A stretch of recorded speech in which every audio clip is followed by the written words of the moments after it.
Alright, is this game blowing out your eardrums like mine is? No. You guys are fine. You guys are spared from how fucking loud this game was. Alright, hello. Hello, hello, hello. Hello, Kuya. Hello, Yor. Hello, Michi. Hello, Daito. I saw a grass in here. Hello, grass. I saw JD in here also. Hello, JD.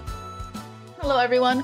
Good morning. I can't hear the thoughts in my head. Hold up, I have to take off my headphones. Alright. I have to take off my headphones to hear the fucking thoughts in my head. But good morning, everyone. Look, I said I was gonna do a morning stream, and here I am, awake, halfway down my first cup of coffee. Don't worry, I made for like 10 cups, and it's all gonna be gone within these 2 hours. Trust. They got you playing this? GG. What do you mean, GG? What? So, Ace bought me this game because I was playing a game called Dying Escape or Diping. If you like fucky games that mess with your files in a good way, but also like Easter egg hunts, Diping is a very, very good...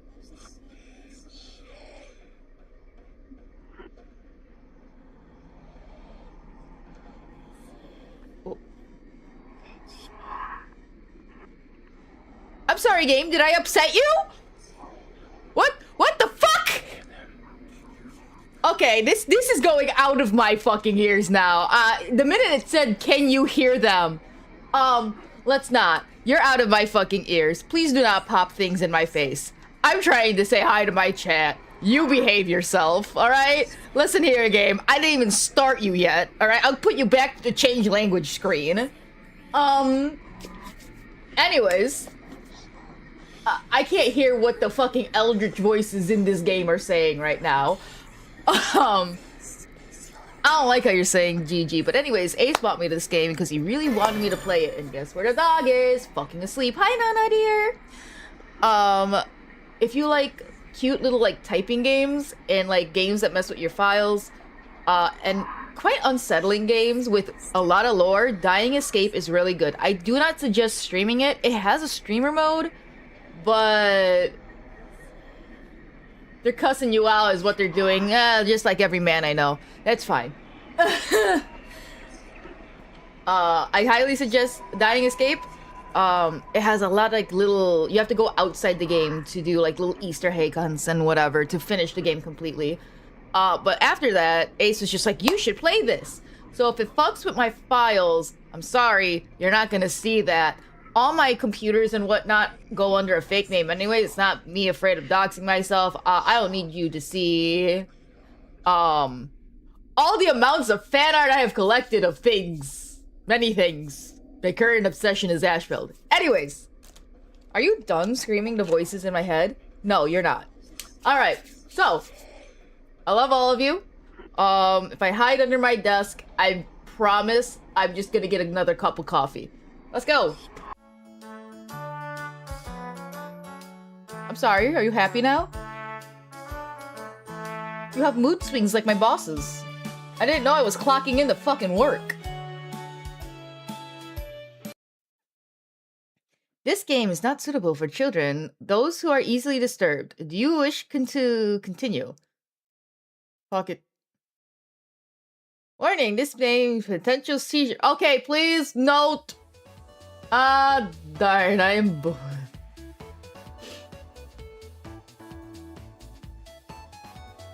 That was brutal, but this cabin is amazing. Oh, it's the dude. Full kitchen, running water, and it has everything. You look like a twink. You look like a peggable twink. I found a peggable twink. Look, he's a Disney princess in disguise. He has a friendly animal companion.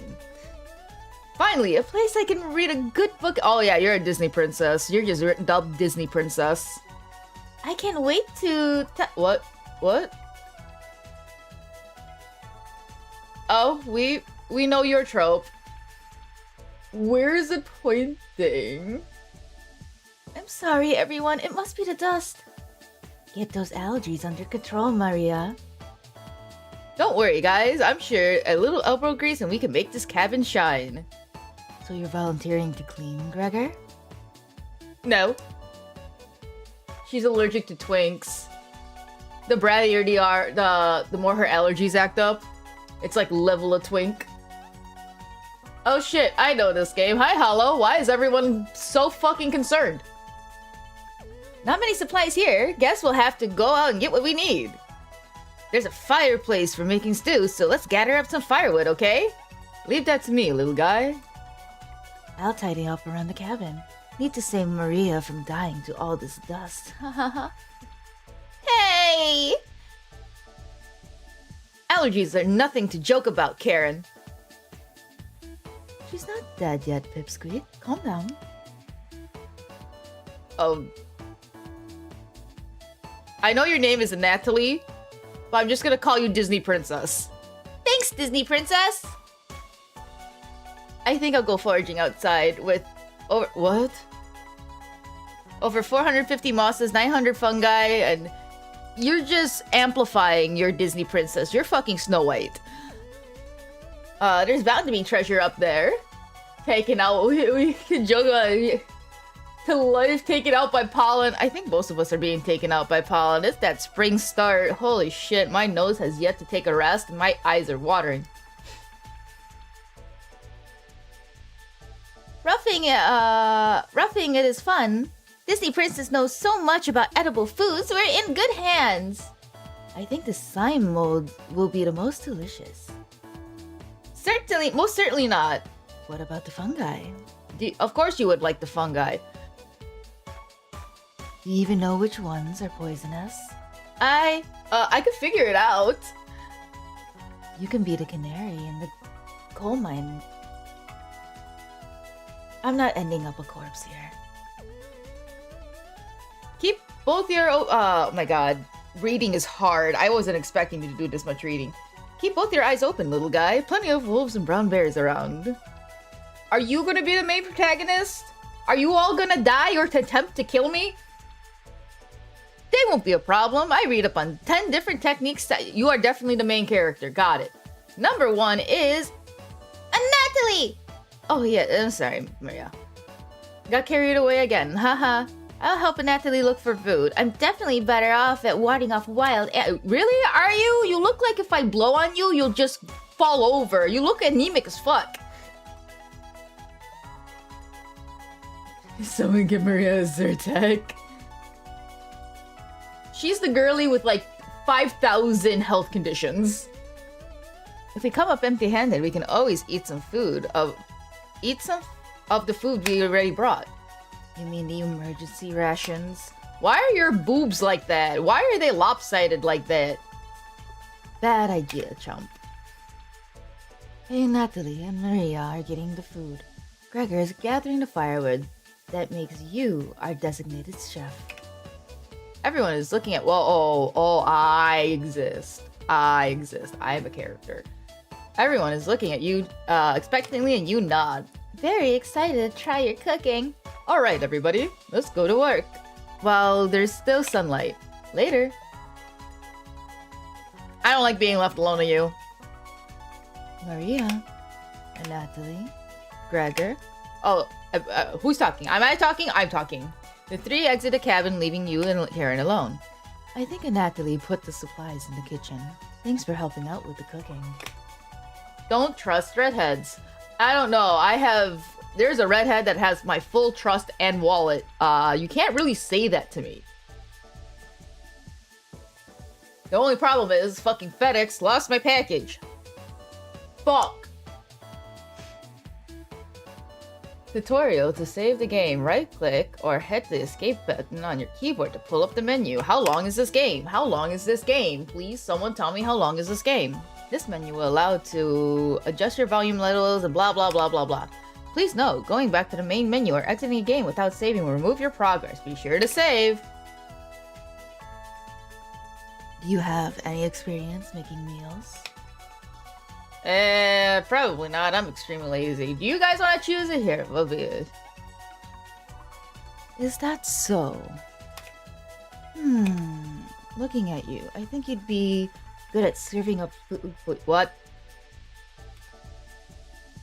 What? It looks like Karen will remember that. What? Anyways, going to check out the living room. Let's talk later. Karen heads to the living room and starts looking at the books. What the fuck, bitch? You asked me if I was good at cooking. I said yes. What do you mean you'll remember that later? You decide to look around the kitchen to find ingredients for a meal. I'm very sure she's a cannibal. She's gonna cook us. You never know what you'll find around the cabin. Clues and secrets may reveal by searching around the area more than once. Why not give it a try? Search the area. I'll look up in the cupboards. The first few cupboards are empty. And Natalie must have put the supplies somewhere else, behind the woodpile. There's nothing but cobwebs back there. Thankfully, no spiders. The drawers. You check the drawers on the left. Just some dirty knives. You check the cupboards again. Just some mouse turds and cobwebs. Thanks, game. You check the drawer above the mouse hole. There's some kind of mold growing in this one. Maybe Karen will find it at... Can we not prove her right? You look at the wood loggers closer. This is just a pile of Norway spruce. Am I supposed to be looking for something, game? You check the cupboards under the sink. You found a dead mouse. Can we not prove the bitch right, game? This would be great. A gift for gift. We really don't like Karen. I mean, I don't blame the game. I don't like Karen already. You added a dead mouse to the inventory. They don't burn well. These would be useless during a snowstorm. You check the drawers above the wood pile. Something is making it difficult to open. You pull it with all your might. Oh shit. The fuck are you? It's cabbage time! Trumpet, sound off! Never fear— Oh my god, shut up. Oh my god, I regret this. Can I change games? Never fear, Onion's ear! What? Why does bread make a growling noise like that? Like my cousin Cornbread said, I'll rise to the occasion.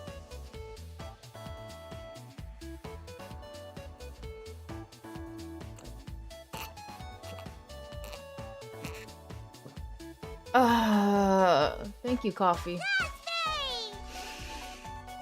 Always Mary Raspberry. Potato. I'm Potato. Potato's my favorite, because it's me. Cabbage stuffed me into this Potato is me! I'm Potato! I'm pretty sure this counts as kidnapping. We are the Trumpets! Why talk with those boring humans? All they give you is drama, And this is true. Come chat with us instead. We'll share valuable recipes you can cook. We'll share our secret trumpet recipes. Collect them all to become a 5-star chef. I'm Potato. I am Potato. Welcome back, JD dear. You can find and unlock recipes under main menu under extras, but be sure to save the game. To celebrate, here's your first recipe card. Roasted eggplant with sesame pomegranate, meat-free. You unlocked your first recipe. If you ever want to talk, just come to the drawer. Trumpets, let's move out. I'm Potato. Cabbage rudely slams the what? Why? How did the cabbage don't have hands?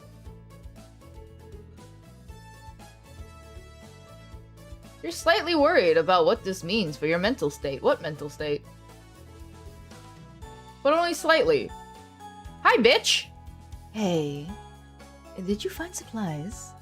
You shake your head. Natalie lied. He actually put them in the bedroom. What? Idiots. Here you go. You got emergency supplies. Karen leaves you alone. You start a fire with some of the wood and get to work on cooking dinner. Tonight's entree, vegetable stew. In a large saucepan over medium heat, you heat some water with potatoes, carrots, and celery in it. 15 minutes later, you drain the pot and set the vegetables aside. Placing some butter in the saucepan, you melt it over medium heat. Someone was having fun with this. A little too fun with this. Thank you for stopping in, Yor. I hope you have a wonderful day at work. Throwing some chopped onions in, you cook for about 10 minutes. The onions are tender and translucent. Perfect!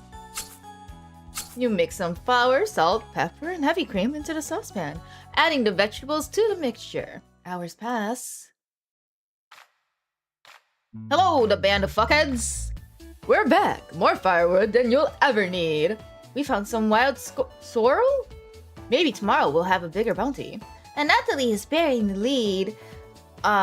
We saw a red deer. Maria spotted it. Yeah, that's great. Anyways. Killed 17... Oh, wait. Killed 17 spiders today while you were all looking out for that deer. That's no surprise. There are over 106. You need to be put in a locker. You are the one that is shoved in a locker. Oh. Don't act surprised, bitch. Don't worry, Maria. I'm sure they will be all in the bathroom or something. Stop. You need to be put in the grave for saying that. No.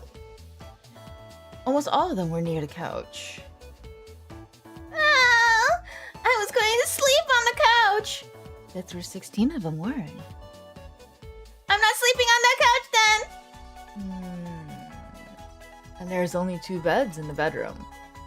Oh, sweet Maria, I can sleep anywhere, so I'll use the rocking chair. Just in case any of them swarm the couch, I'll sleep with one eye open. Thanks, Gregor. Karen and Natalie, you two take the bedroom. Thanks, big guy. You're leaving the twink alone with the big mommy. That sounds such a nice setup. They only need 1 bed. And he's on bottom. Joke's on you, Gregor. I always planned on taking the beds. Hey, Natalie. I snore louder than a lumberyard. Ugh. Sweet dreams, chump. You turn your back to your bubbling vegetable stew and try a bite. Look, food. It tastes pretty good. You cooked vegetable stew. You set the table and asked everyone to dig in.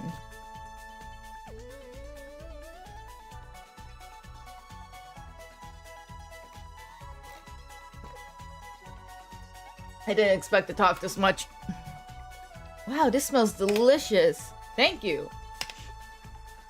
You must be a world-class chef. Karen takes a bite. It's bland as hell. Fuck you, bitch! Karen!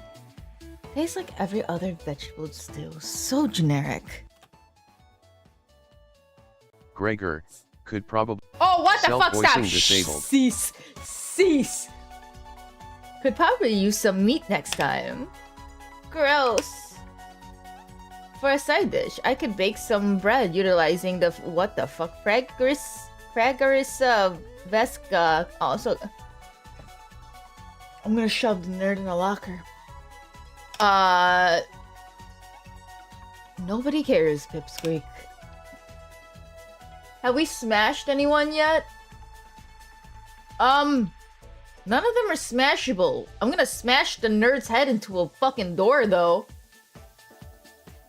Everyone laughed as Karen's, nothing makes you happier than cooking a meal for great friends. This could very well be the best day you've ever had. Also, the redhead's a bitch. I will not smash the redhead. I will smash a redhead against a frying pan, because this is cooking companions, and then serve her brain to the fucking twink. But anyways, you go to bed stuffed. So far, so much for a peaceful. Why is it like that? Am I safe to eat? Can I eat? She's just a roaring cunt.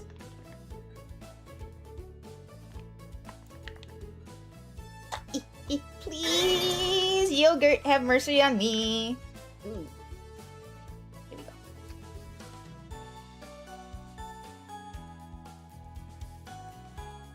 Hey, you up? How did you sleep? I was so warm last night I didn't even need a blanket. Why do you look like a zombie? What time is it?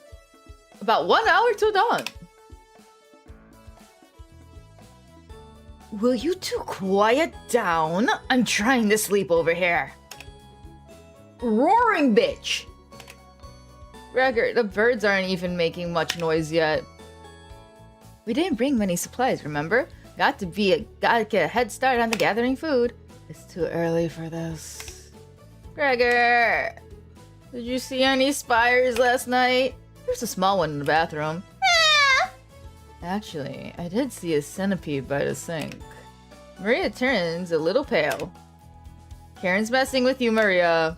Let's find that wild swirly. If you're lucky, little guy, maybe I'll teach you how to catch some wild brown trout.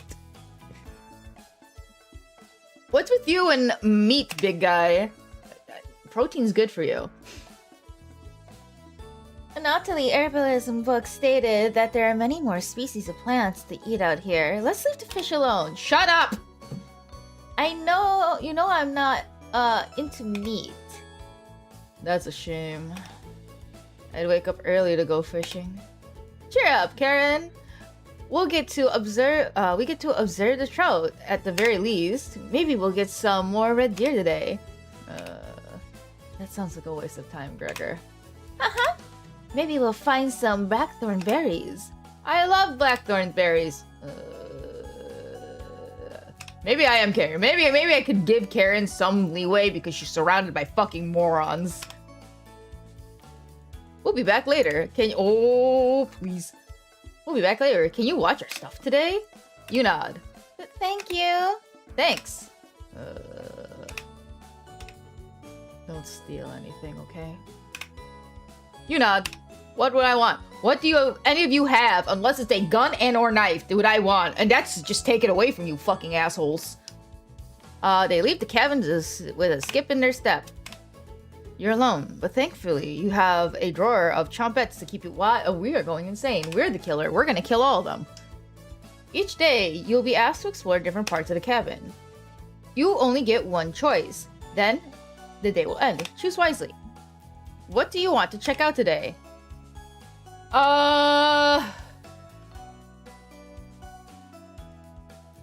Let's check the bedroom. Let's see if this bitch has a fucking knife or something. Oh, that's a great start. Hold up. I want to not make a mess on my fucking keyboard. That would be great. Playing Cooking Companions and have some yogurt. That's interesting. Karen and Natalie kept the room clean. Notice how one bed is made, the other one is missing. She totally took that twink. Only one of their beds is made though. You look underneath one of them. You found some extra emergency supplies. You decide to look through them and start planning your next meal.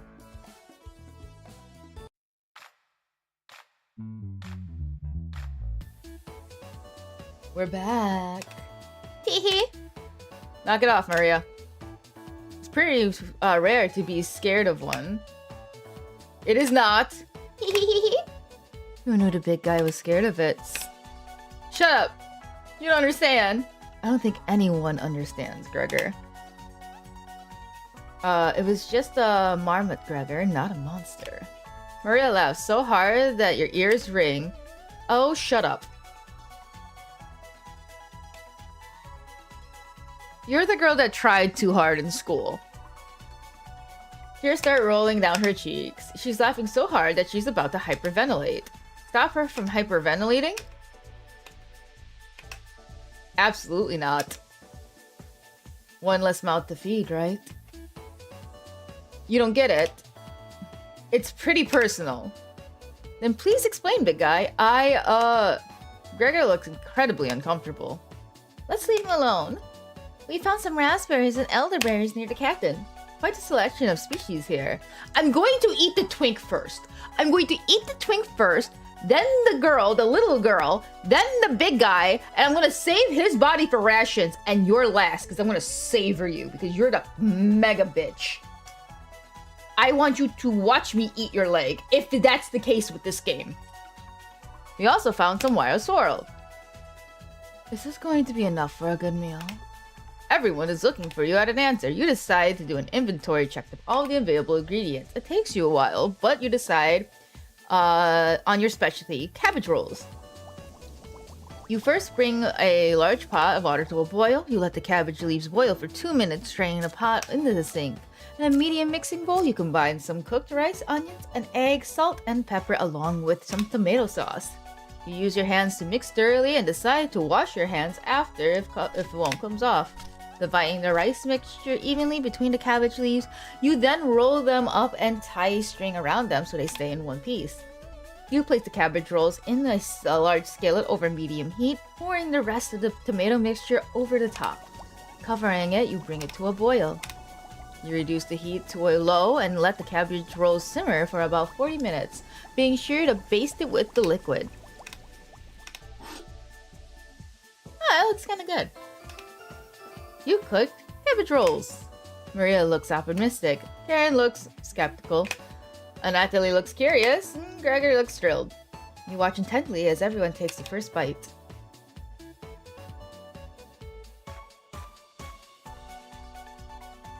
I'm waiting for the fucky part to this game to come. That's pretty darn good. Wow, I could eat a whole batch by myself. I think the vegetable stew tasted better, but I'm loving how tender the cabbage is. The sauce is pretty red. Did you use fresh tomatoes for it? It really adds to it. Spoon some of the liquid on top of it. You'll thank me later. Incredible. This is definitely growing on me. It's really something special. Thanks again for cooking.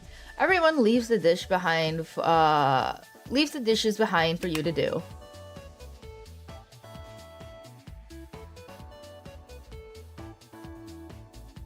Why is it a black screen? Dishes can wait. Everyone goes to bed to full and happy. You sleep instantly. Tomorrow will be another great day.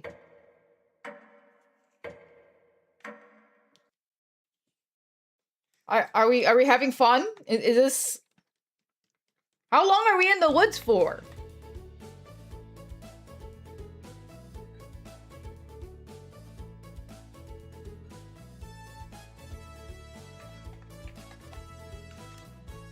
Good morning, everybody.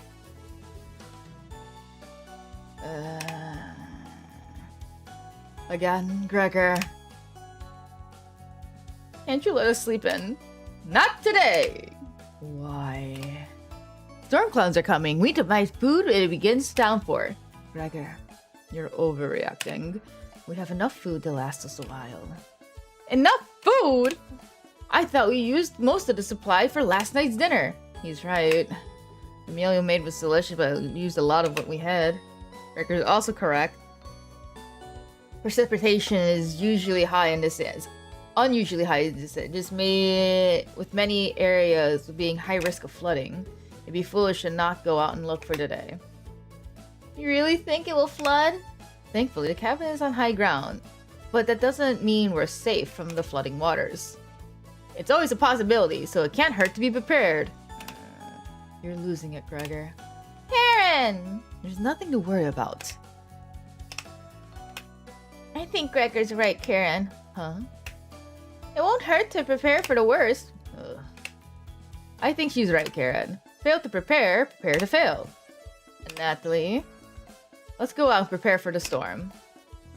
Foraging should be a key priority today. There are plenty of edible foods, and it'll be better odds than trying to hunt. Give me a few minutes. I'll plot our route for some paper. Let me help, little guy. Natalie and Gregor head to the bedroom to consult the map. Maria and Karen are hanging around. Unfortunately, you can't make everybody happy. Given a choice to speak to a character, choose wisely. You can select one of them. Try to max out a bond with a certain character for unique dialogue and scenarios. Which one would you like to talk to? Let's talk to the bitch. Hey. This paper nailed to the wall looks pretty ancient.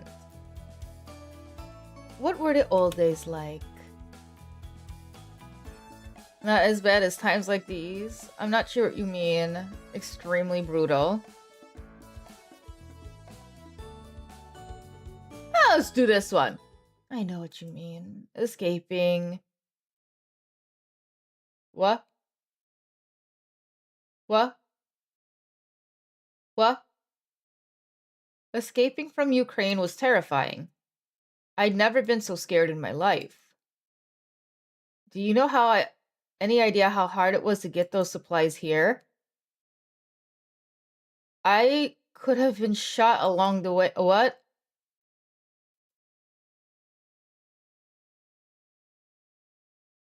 What? You hear a cheer from the other room. I was supposed to voice that. Huh. Gregor and Natalie come back from their meeting. Gregor is blushing slightly. What? Did you do what? Can you cook something while we're out? You nod. Thank you. Alright everyone, we have a route. They did something in the bedroom. That's why he's blushing. The group leaves, determined as ever. You have all the cabin all to yourselves. What the fuck? What's that noise? This sounds like it's coming from the kitchen.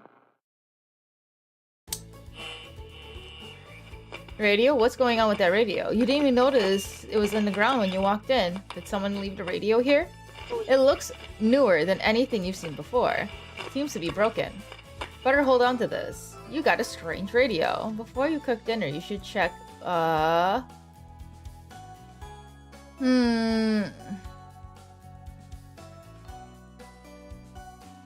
Let's inspect the kitchen.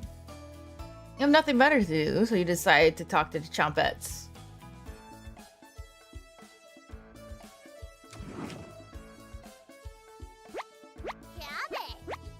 Why are you so animated?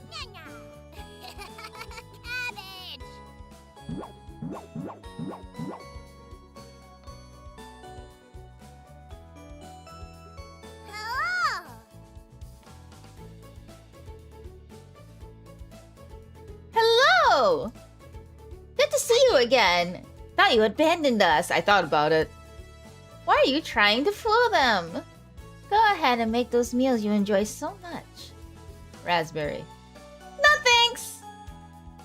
That vegetable stew? Gross. You already stunk up the cabin last night. Spare us a repeat. Onion. It almost smelled as bad as you, Stinky. Almost. Aren't you going to give them a recipe, Onion? I guess. Hey, ever notice those 4 humans don't give you any recipes? You shrug. They're monsters! That's why you should spend more time with us, right? Of course. I have the perfect recipe for you today. It'll make the kitchen smell nice, and it will impress the dinner guest. You receive a brochette recipe. Don't burn down the cabin making it, okay? You nod. Don't be a stranger. Chompettes, move out. You shut the drawer and wait for the others to return back. Maria's back early today.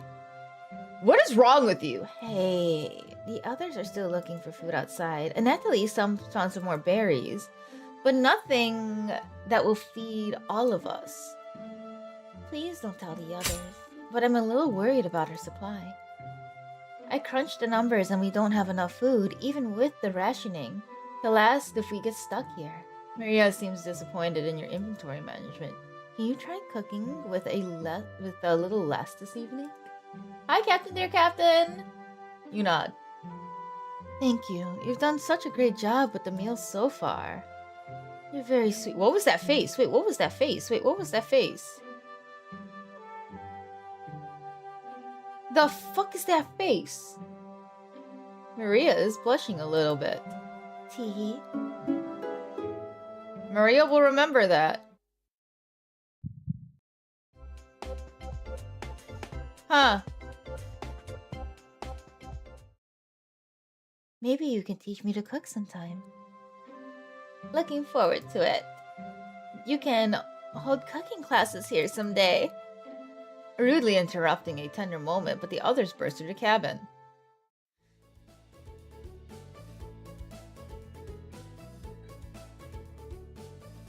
Don't be so down, everyone. We got tons of good berries. Ugh. Jam is so bland without any sugar, though. You have any? You shake your head sadly. Yikes. Turn that frown upside down, Karen. Who knows what tomorrow bring? I'm not smiling for you, Gregor. You missed out. The sunset is really tremendous on our way back. Hues of orange, red, and even a little purple poking out. Red sky at night. Sailor's delight. Red sky in the morning. Sailors take a warning. So we can expect the sailors to the right tomorrow. That's awesome! Big guy. We must have walked a few miles today. Beautiful area. You can even see the snow tips of the mountains. That rumble sound, like a dying calf. You look from person to person trying to determine who it was. It was definitely Maria. Maria?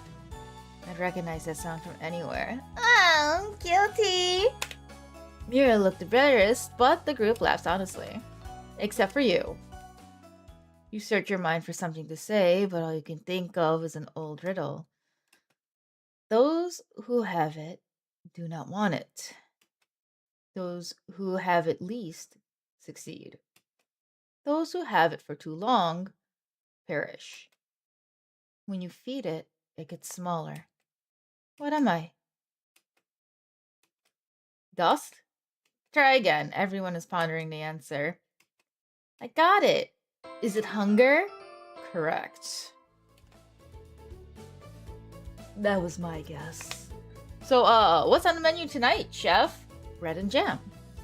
You crush the berries with a little mortar and pestle, spreading it onto some crusty bread. You cooked raspberry jam on bread. Bread's a little tough. Cracker! Don't look a gifted horse in the mouth, but it's homemade jam to die for. Sorry. No, you're right, Gregor. This bread stinks. Maria, everybody laughs. You're not sure if you could be called a meal, but it got the job done. Everyone thanks you for dinner and heads off to sleep. You go to bed wishing you had more. You have a strange dream. Something has been clinging to your back for days. You try to see it in the mirror, but you can't get a look at it. It won't get off. The pain between your shoulder blades gets worse by the hour. You wander away from the cabin, stumbling by a river to soak your back in cool water. It doesn't work. It cuts deeper into your back, causing the river to run red. You didn't want things to come to this, but you exhausted all other options. You swim out to the middle, rocks on the bottom cutting your feet. You slip and fall backwards. You push yourself to the bottom, trying to submerge the creature, shredding your back. But it won't drown. It won't drown. It won't drown. You splash frantically, plunging your head beneath the water. You let the current take you downstream. You give up trying to swim to the shore. Water fills your mouth and nostrils. After a minute, you stop struggling against the waters. As you gaze up into the sky, you feel it leaving your back, drifting into the sky as you sink to the bottom. As you take your last gasps, you see what was on your back staring into your eyes. But you don't even have air in your lungs to scream. You wake in cold sweat. Fuck! Fuck!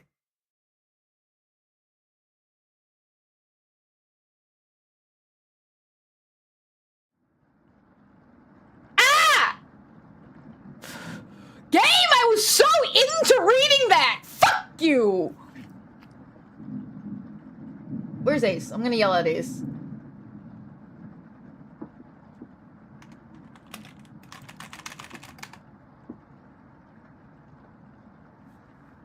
Wake up! Fuck. Sorry, you were making strange noises in your sleep. What's going on, Gregor? Did the lightning wake you up? It woke me up. Tried to fall back asleep, but it's so loud. Let's get back to sleep and talk about it in the morning. Everyone nods in agreement and get back to bed.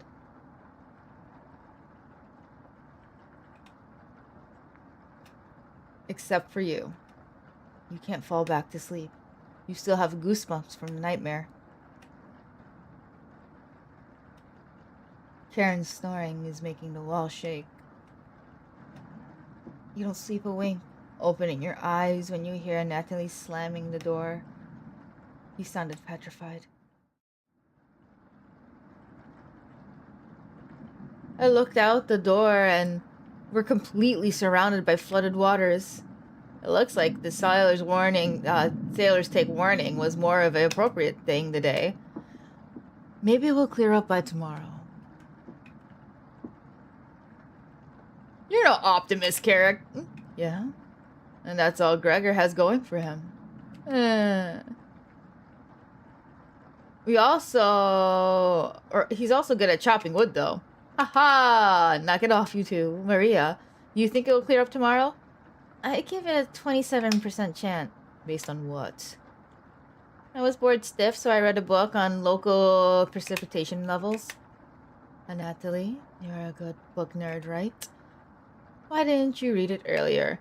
Couldn't make it past the cover. Is that right? Yes. The bookshelf has some great books on artisan crafting and natural sciences. Why let them sit there and gather dust? How did you arrive at 27% chance of it clearing up tomorrow? It's easy.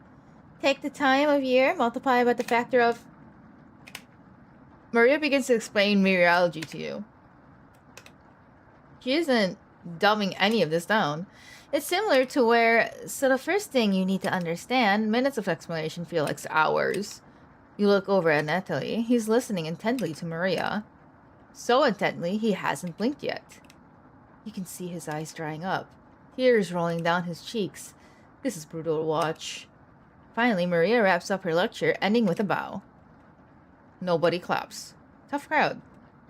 But Maria, that was awe-inspiring. You lost me a few minutes in, but it's okay. I didn't understand a word of it. Natalie turns to you. There's no telling how long this will last. We can't leave the cabin until the waters, these floodwaters stop. I know your food situation is a little tight, but I know we'll make it through with the right decisions. I believe in you. Me too. It looks like... Stop looking at me like that, bitch. It looks like we have enough leftover berries and bread for our raspberry jam. I'll pass on the jam and give more crusty bread. Everyone laughs, except for you. With everyone stranded in the cabin, you need to keep everyone fed and happy. You sneak out in the kitchen while everyone's still talking. You get out some crusty bread and you get work on making more jam. With the kitchen to yourself, you decide to check out on the trumpets. Hello. Don't worry, as the leader of the trumpets, I'll make sure none of the humans know about us.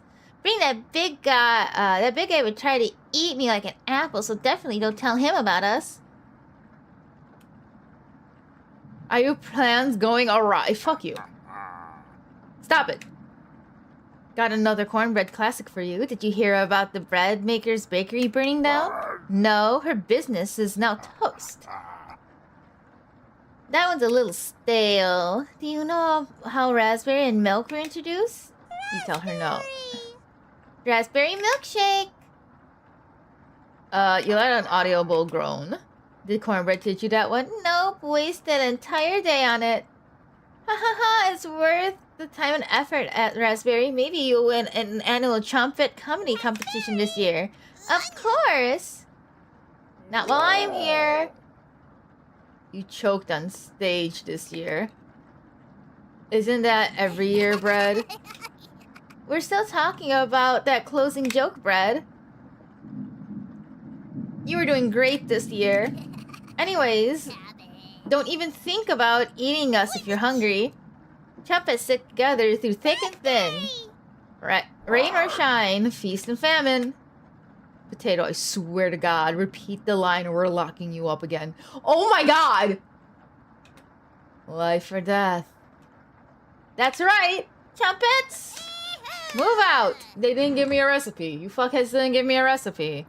Chumpets somehow managed to close the drawer on themselves. You bring the crusty bread and jam into the living room.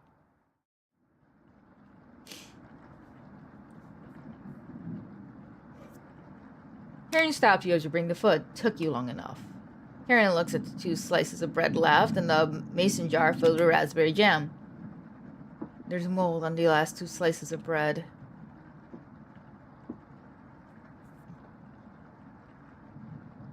Karen is right. What the hell is the matter with you? You grip the knife tightly in your hand. You think this is enough food for the 5 of us? Wait, we can't throw this bread away. It's all we have left. Gregor's right. And Natalie will... Mold spores give us food poisoning. I'm no scientist, sorry. Let's pick off as much of the mold we can. We can't leave with the flood water, so this will have to last us another day. They grimly nod and rip apart the bread like a pack of wolves. Gregor eats the biggest chunk of mold. Disgusting. Thanks again. Bread and jam isn't much of a meal, but it's more than we had in Ukraine. Plenty of rainwater's outside, so at least we won't die from dehydration. But until the storm is over, we shouldn't leave the cabin. Should clear up if we give it some time. And Natalie, what makes you think that? One of the books had bad weather reports. You're illiterate, so that's a lie. Karen, I seen him reading. Who reads upside down? What do you think?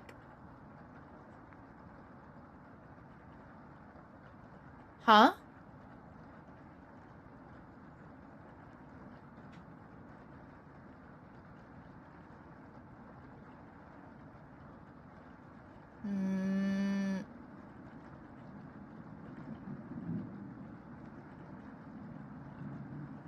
You must be going blind then. Thanks. I don't know why Karen would make up something like that about me. You aren't fooling anyone, Natalie. Karen stormed off. Thanks for backing me up.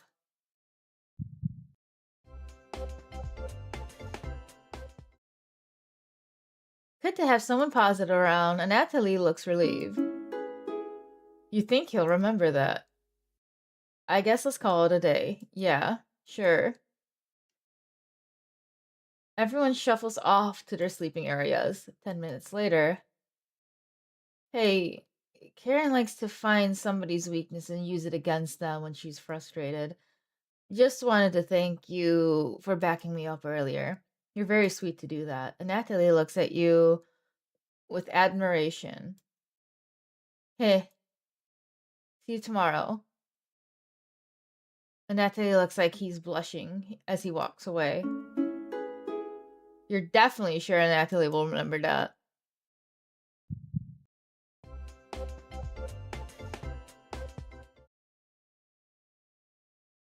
Ha!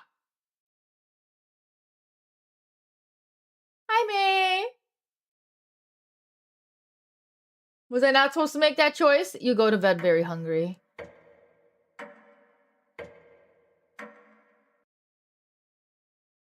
I feel like something is bad's gonna happen. Use an aphrodisiac to make it better. What? One, we don't have one of those. Actually, no. We might. I don't know. This game is fucked so far. You don't remember the entire night, but you sleep through everyone waking up. And that's how fast a deer can run if startled. Whoa, incredible. Impressive. I wish we had a deer here. With the food getting lower, let's just skip today's meal. Haktua spit on it to invoke similar... No! What? Cease! Behave yourself! Bunk the May!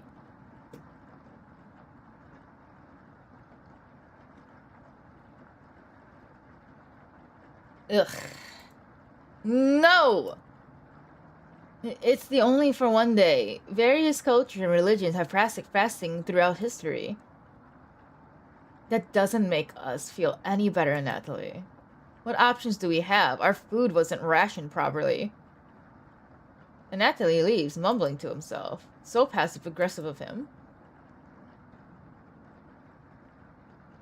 Down bad for a redhead gang.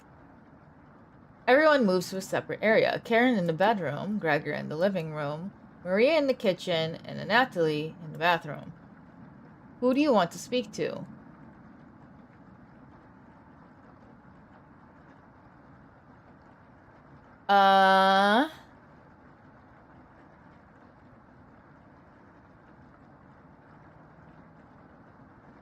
You know what? I don't want to piss off the big guy because I feel like if he gets mad, he's just going to outright choke me out in my sleep. Hey, there's plenty of blankets around, but I never need one. I generate enough heat for the entire cabin. Most of the blankets are pretty thick and heavy. One mostly used for winter. Why are these out during the summer? You shrug. To be honest, I'm feeling a little guilty about eating that food early on. This should be over soon enough, right? You nod in agreement. Hahaha, great! Thanks again for everything. Gregor will remember that. Do not choke me out in my sleep, sir. I feel like if I piss you off, you will kill me. Without hesitation, you leave Gregor and go mill around the cabin for a while. Everyone looks pretty down this evening. It won't stop. You're all doing great, just a little longer. I'm so hungry. Me too. You wish everyone a good night and get ready for bed.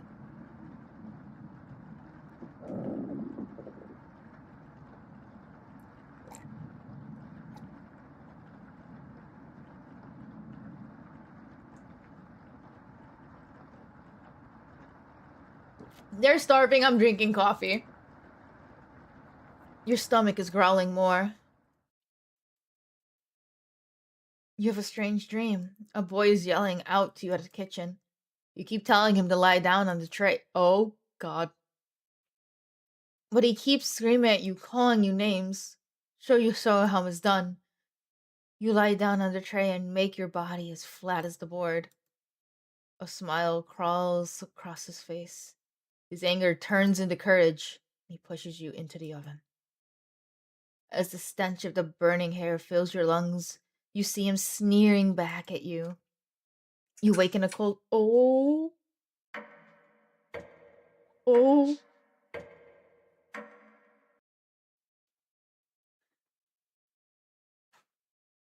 I'm not hiding behind my blanket or anything, no!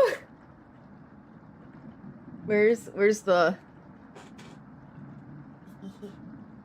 Alright, I have the Lauren pillow. It is pressed up against me.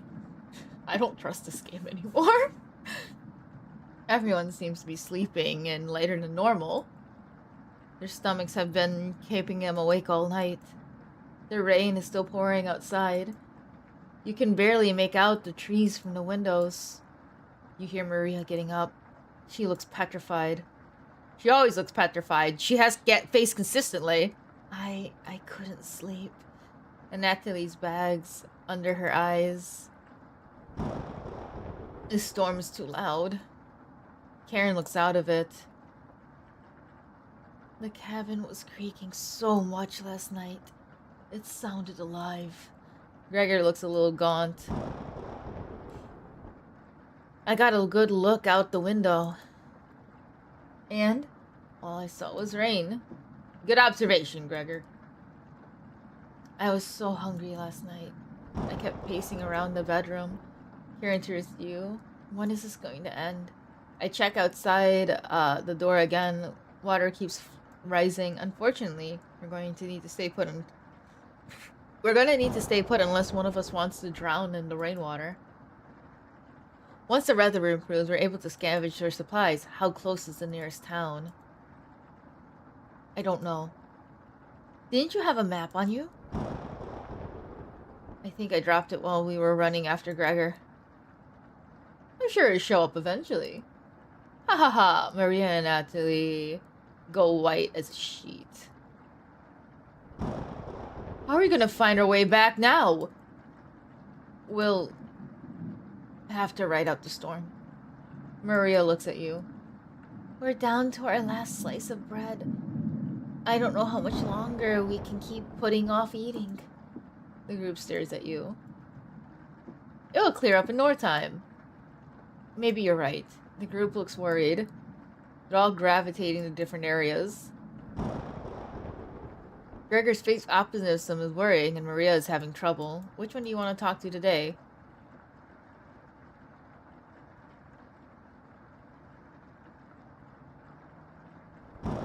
Personally, I don't like Maria. But I feel like she's gonna mentally snap and kill me. Oh god, you're annoying. It's cold as hell over here. I'm surprised Gregor isn't freezing to death at night. How does he do it? You explain to Maria how the size of a person and fat content contributes to their temperature. Yeah, wish I was as big as Gregor. But to be honest, I'm happy with brains over brawn. Do you have brains? Do you really? You know what he wanted to do for a career? Maria does her best Gregor impression. Cut trees and sleep under the stars. How boring is that? That sounds really peaceful, actually. Depends on the person, but pretty boring. You're so funny. Thanks for coming in and chatting with me. Maria blushes a little. You make it easier to pass the time. Thank you. You're pretty sure Maria will remember that. Don't snap in your sleep and try to kill me. Please don't try to kill me. I would like to live. You thank Maria and get to the others. You call everyone together. They all look nervous. You cut the tension in a row. You could cut the tension in a room with a knife.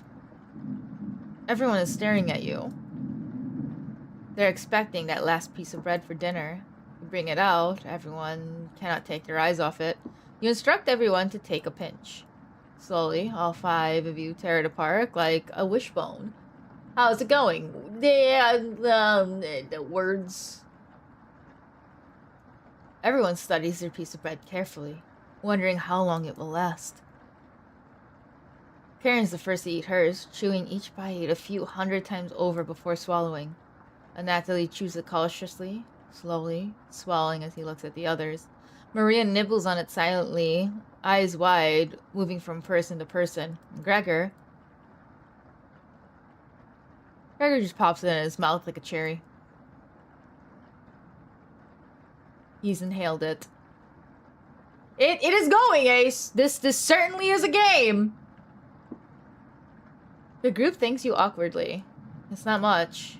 But if you run out of options, you wish everyone a good night and get ready for bed. Who's your favorite? None of them! You go to bed starving.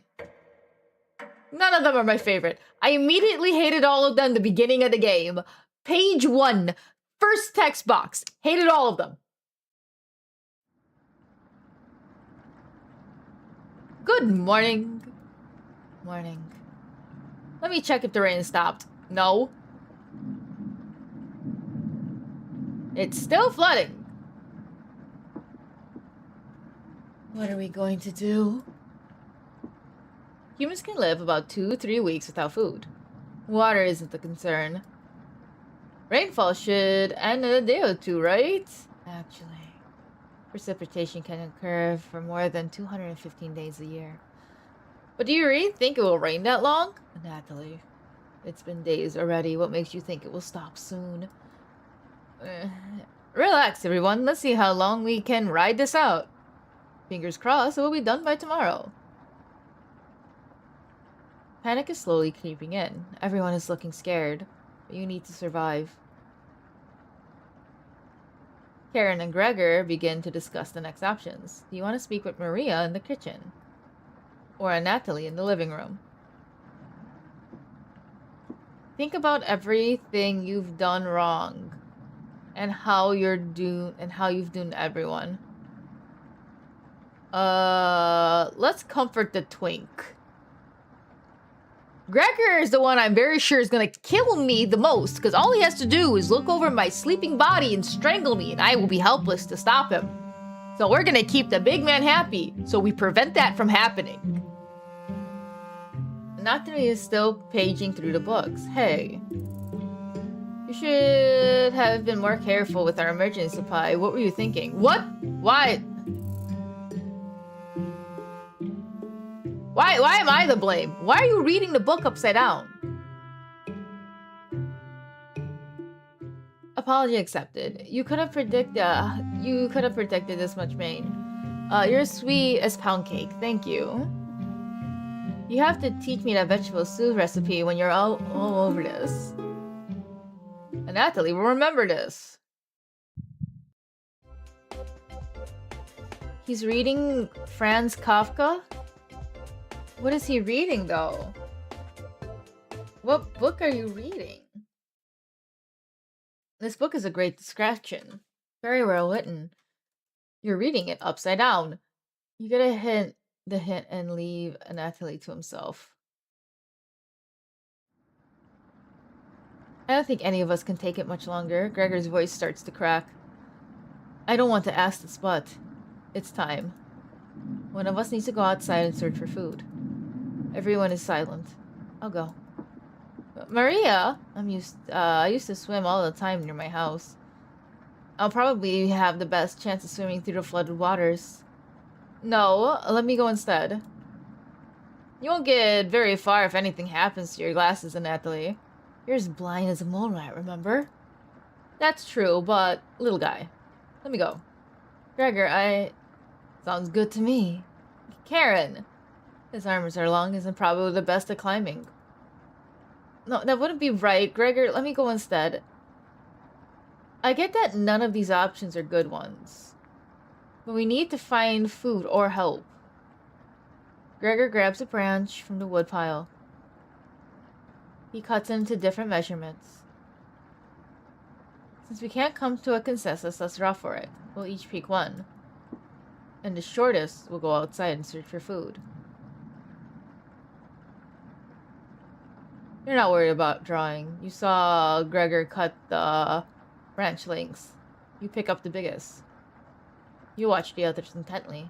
Will it be Gregor? Natalie? Karen? Will it be... Looks like I've got the shortest. Maria. It's okay.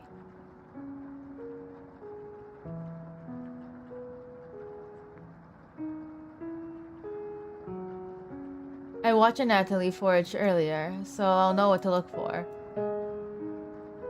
Just swim until you find higher ground and scout the area.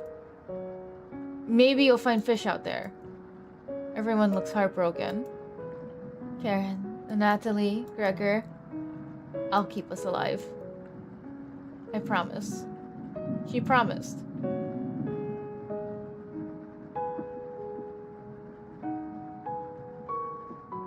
Everyone watches Maria as she leaves the cabin.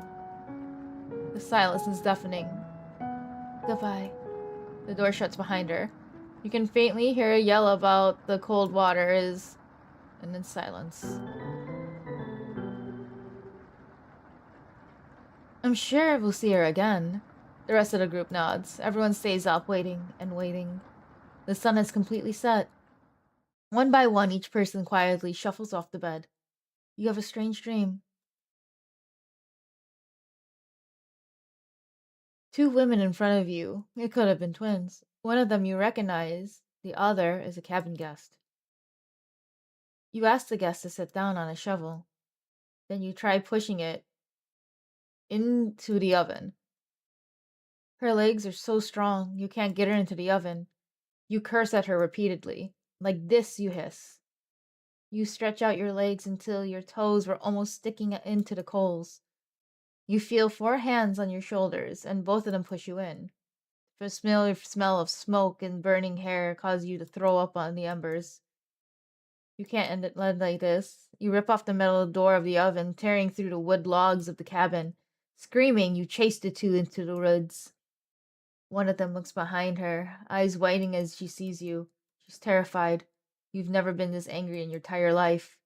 You're gaining on them. They can't run forever. As you trample through the field of wheat, the guest throws a piece of cloth behind her. You catch a glimpse of the sun golden. As if by magic, the earth splits in front of you, creating a chasm of fire below. Fall downwards, screaming as your eyes begin to sizzle from the heat. Hellfire fills your lungs. You're unable to scream anymore. You wake up in a cold sweat. Ha!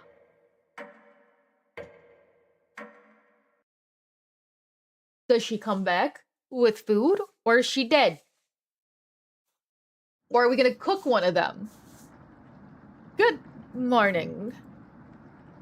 You think she made it to higher ground? This is certainly a game, Ace. I believe in Maria. Me too. She'll be fine. Right, little guy? So what do we do now? Just wait? Karen. How long? It's almost been a day since she's left. And Natalie and Gregor look nervous. Someone needs to go look for her. We need to wait, Karen. Wait for what? The nearest town is miles away. Waiting is all we can do for now. So it could be days before she gets back. What are we supposed to eat? Mice? Karen. I'm sure Natalie will agree, but we'll discuss the next option when we get to it. I shouldn't have eaten that much. Karen's hands are involuntarily shaking. Gregor and Natalie just nod in agreement. They don't need to hear her to elaborate. You're sure Maria will make it back? She promised. Everyone retreats to a corner. What do you want to do today? She's about to snap. Do we comfort her? These two won't kill me. I have 2 hearts. Let's at least get a heart on her. So maybe she will not kill me. Hey. You don't have to lie to me. I know Maria's not coming back. I don't know where she came up with her being a best swimmer. I guess the only one that would know would be a Natalie. Last summer, a Natalie would watch her swim from the shore. He could have been a lifeguard. He's such a good swimmer. She never went under, but if she did, he would have pulled her out easily. Why would she lie about something like that? Karen seems deep in thought. Maybe it's better to leave her alone. You close the door softly. I gain nothing from you. You're not even a nice person. Every time I try to talk to you, I just gain nothing. At least the other 2, I gain something. I can't stop thinking about that vegetable stew. I'd be fine with the bread and jam. I'd be fine with just the strawberries. Ha ha ha. And no one else is laughing. I would kill for some vegetables right now. You would too. I'm gonna try to get some sleep. Good night. Night. You fall asleep quickly. Okay, before we continue on, what is the save game again? Save game. We're gonna save the game. Yes, save the game. Give me like 5 seconds. I'm getting more coffee.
Alright, we have more coffee.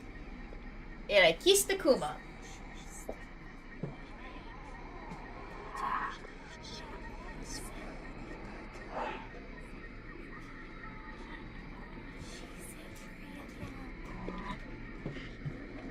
And we have a Kuma.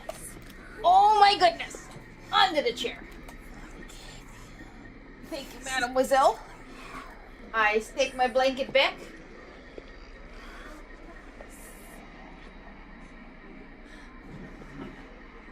We have a Kuma. Can I have some of my chair, Kuma? Lay down. What the fuck? All I come back to is she's pissed. I know she's pissed. I have Kuma. You fall asleep quickly, but you only dream about a desecrating corpse, or desecrating a corpse. You wake in cold sweat, in a completely different room.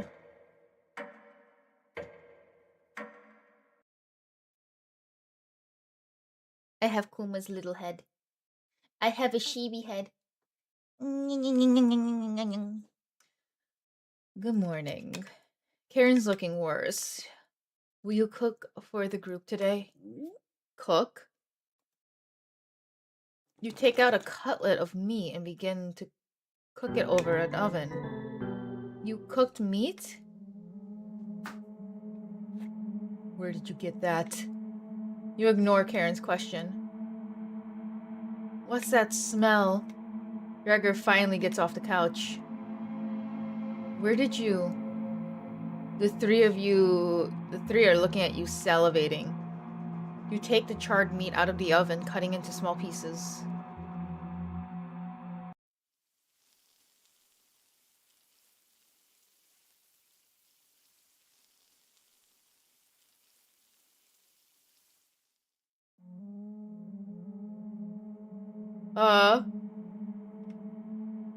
They immediately grab off some of the plate, chewing ferociously.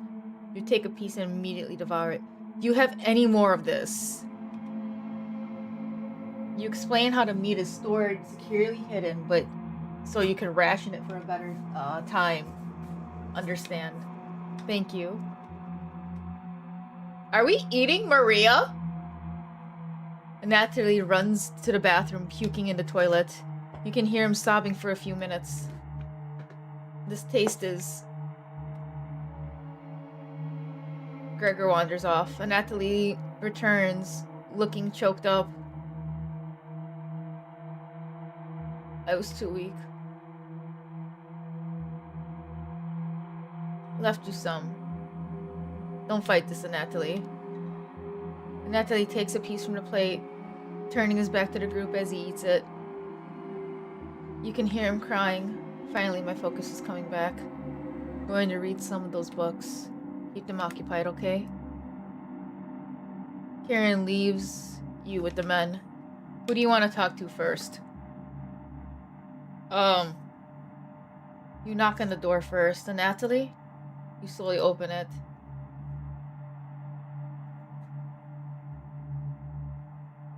Thanks for checking in on me. You ask if he still feels sick. Not anymore. Please don't tell me where the meat came from. The less known, the better. You nod. Thank you. You sure Natalie will remember that? Oh lordy. You leave Natalie and go tidy up some parts of the kitchen. I feel like I should have looked at the basement. Hours passed. The meal gave everyone preservation to keep going. They can never be satisfied now.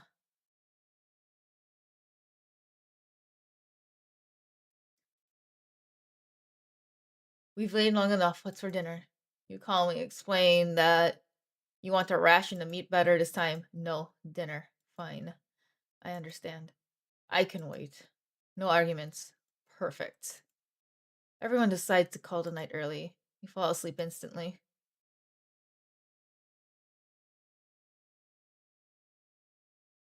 You have a strange dream. You're having dinner with the blacksmith, but he's not touching his food. The only light in the room comes from the oven. He clears his throat, stroking his beard. I can forge anything, he says. Your eyes have been giving you issues lately, so you reply, forge me a new eye then. You laugh. But then the ropes come out. He ties you to the chair with a long rope to prevent you from moving. You rip the rope apart without even trying, so the blacksmith uses a thicker one. No turning back now. The blacksmith takes a hot poker from the coals. It makes his eyes glow as he scowls at you. He slowly brings back the poker, aiming carefully at your eye, before plunging it through your skull with a sickening crunch. The force from the blow throws you backwards a few feet. You're unable to break the ropes. The blacksmith stands over you, spitting on your body as he raises the poker again. You wake in a cold sweat. Oh my god. Kuma, you're shitting everywhere. Hello, baby girl. You want to say hi to chat? You want to say hi to... No, you want to cuddle? Mwah. I have a Kuma. She is cuddling. She is hardcore cuddling. You wake up to see Gregor looking out the window. He turns to you, not smiling. Take a look out the window. Do you notice anything? Oh. Why is it whispering in my ear? Oh, are you leaving, Kuma? Can you not take my pillow with you? Thank you. Goodbye, ma'am.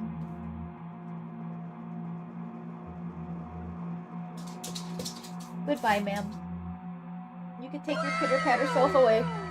You are excused. Nothing saving mommy from this. The flooded waters have receded a little, but everyone is still bound to the cabin. The trail is completely visible. Is gone now. Good morning, big guy. Where's Maria? This might sound a little crazy, but every night around 2 a.m. I can hear her outside. She makes this awful gurgling noise like she's trying to get water out of her lungs. Have you heard her, Gregor?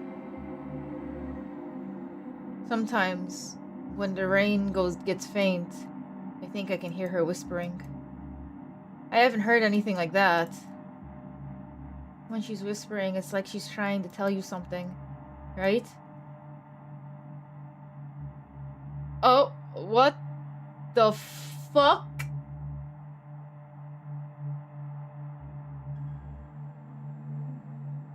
What?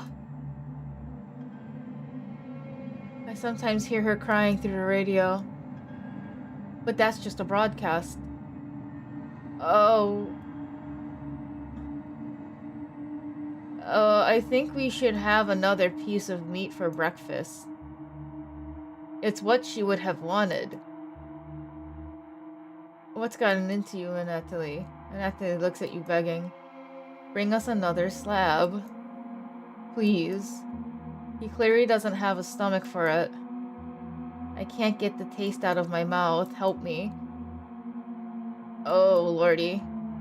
Anatoly. Gregor looks hurt by Anatoly's words. I think he's right. Please bring us another more of that meat.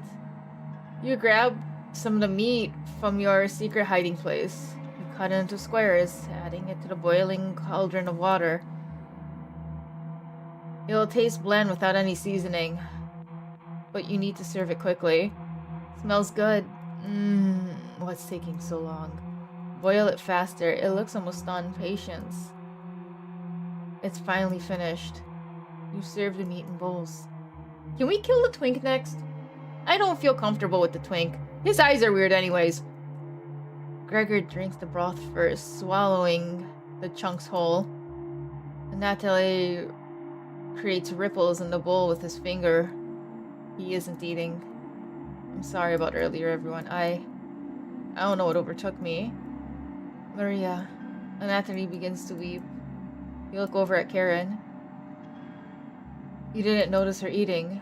There's just an empty bowl now. Karen's staring right at you. How much more meat is left? You explain how most of it has gone bad. This is the last of it. How could you be so careless again? You remember Karen's knife. You need to think fast. What the hell are we supposed to do now? Wait around again? This storm isn't ending. You clear her throat. Natalie? Yes?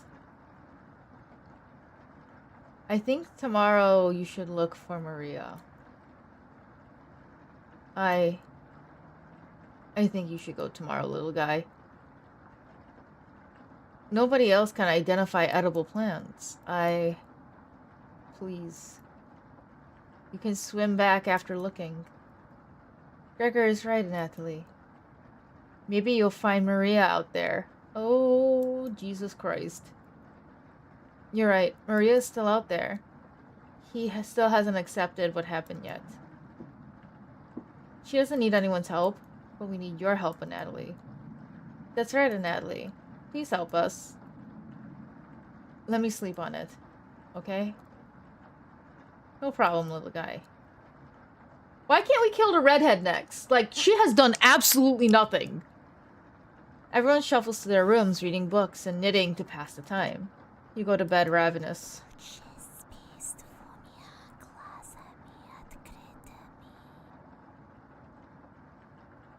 Something is approaching. I'm back. You're still playing that game. I have coffee. Is coffee counted water?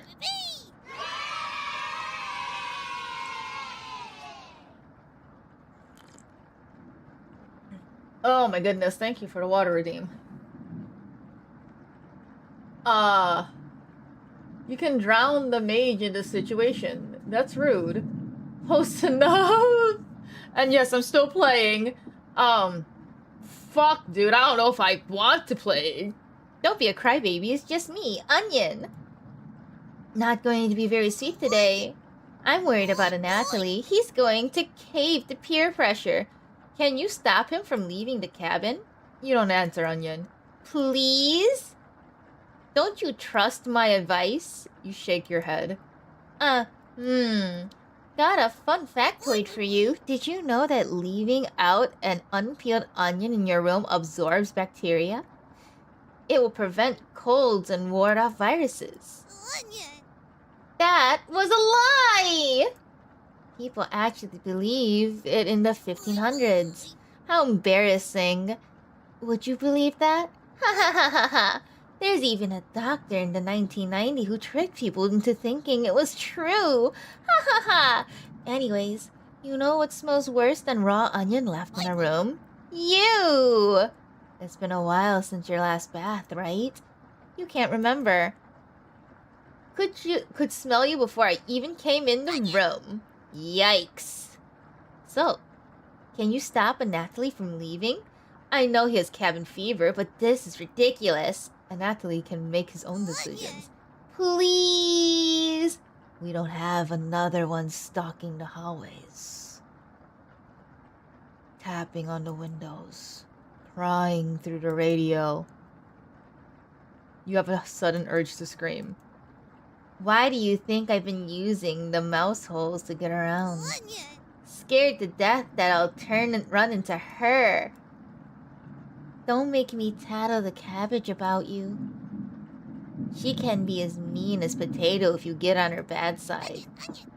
Just kidding, she's great. Anyways, the time has come. Just tell Natalie you care about him. You don't want him to leave. Even if it's for only me, okay? You can trust me. Now, if you excuse me, I need to work on some new ice skates. They're for the frying pan tomorrow. Nothing beats sliding around on butter. Later! We're losing our mind. You completely forgot the foundation onion. You fall asleep again, still ravenous.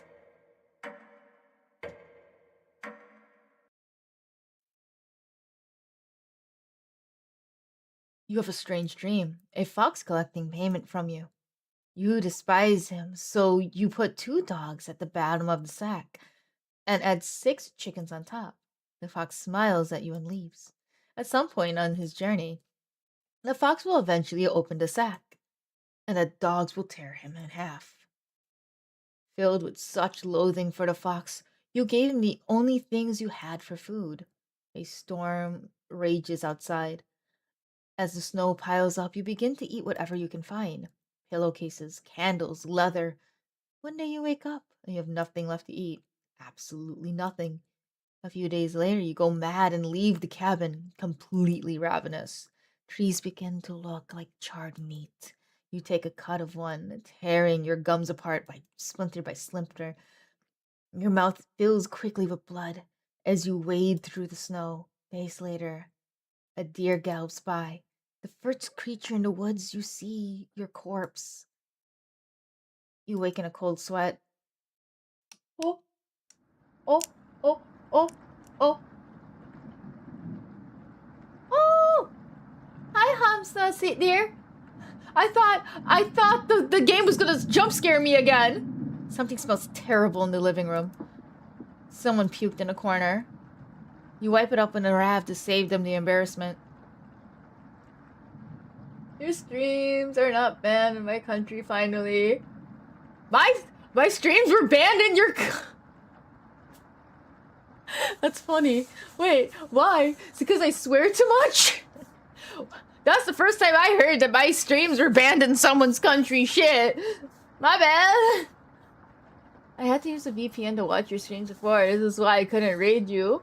Oh. I wonder why is that? I'm glad to have you here, dear. Hello. I appreciate you. Nani the fuck? Well, so some of my TikToks and YouTubes, I swear so much, I have to censor out those videos, or else YouTube and or TikTok will mark them as sexual content or overuse of profanity.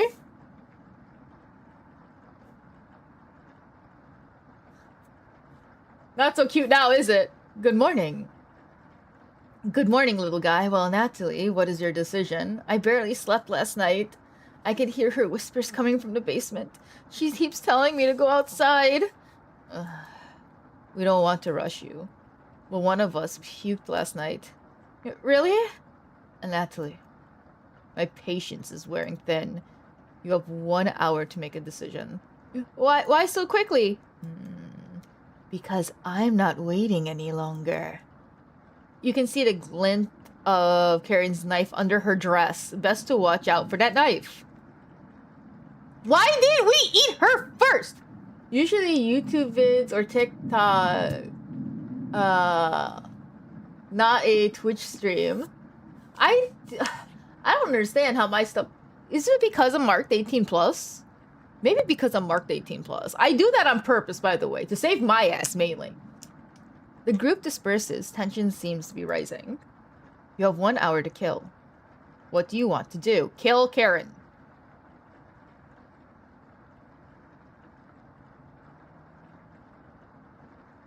Kill Karen.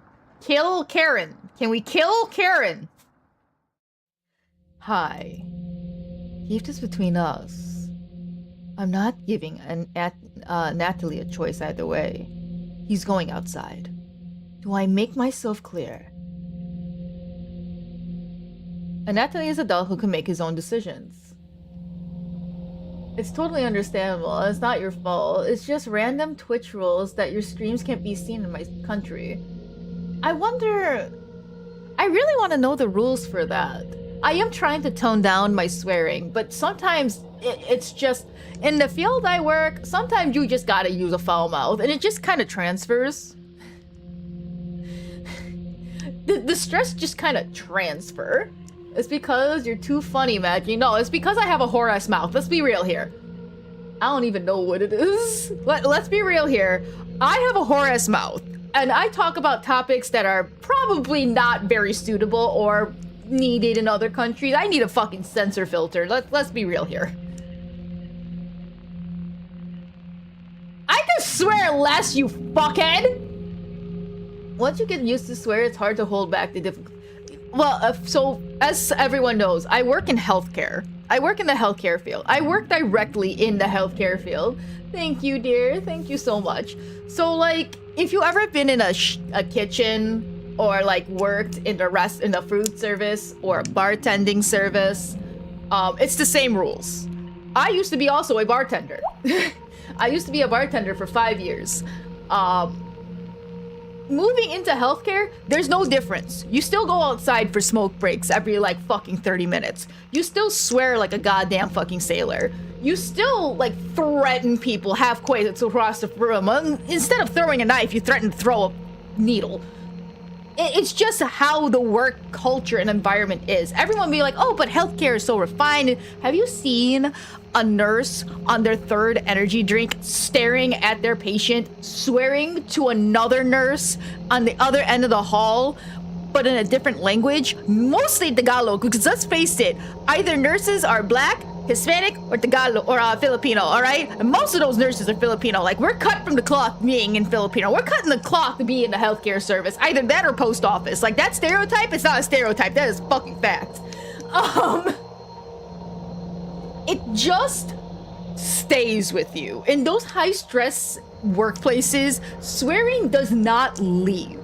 You are consistently on the go and, like, point on point on point. Sometimes it's just swear after swear after swear, and it just doesn't really leave you. Most of them are Filipino. Yeah, no, like there was a comedian that made a joke how Grey's Anatomy is not accurate at all because there's not one Filipino nurse in that show, which is wrong. They're everywhere. My mom went to fucking England and she's just like, our accents are so thick. I think it was France. I think it was France, actually. And they're like, oh, no, we had to go into the hospital. We don't know how, if they're going to understand it because they're all speaking French and whatnot. Luckily, there were a lot of Filipinos, so we were all good. And they just spoke Tagalog.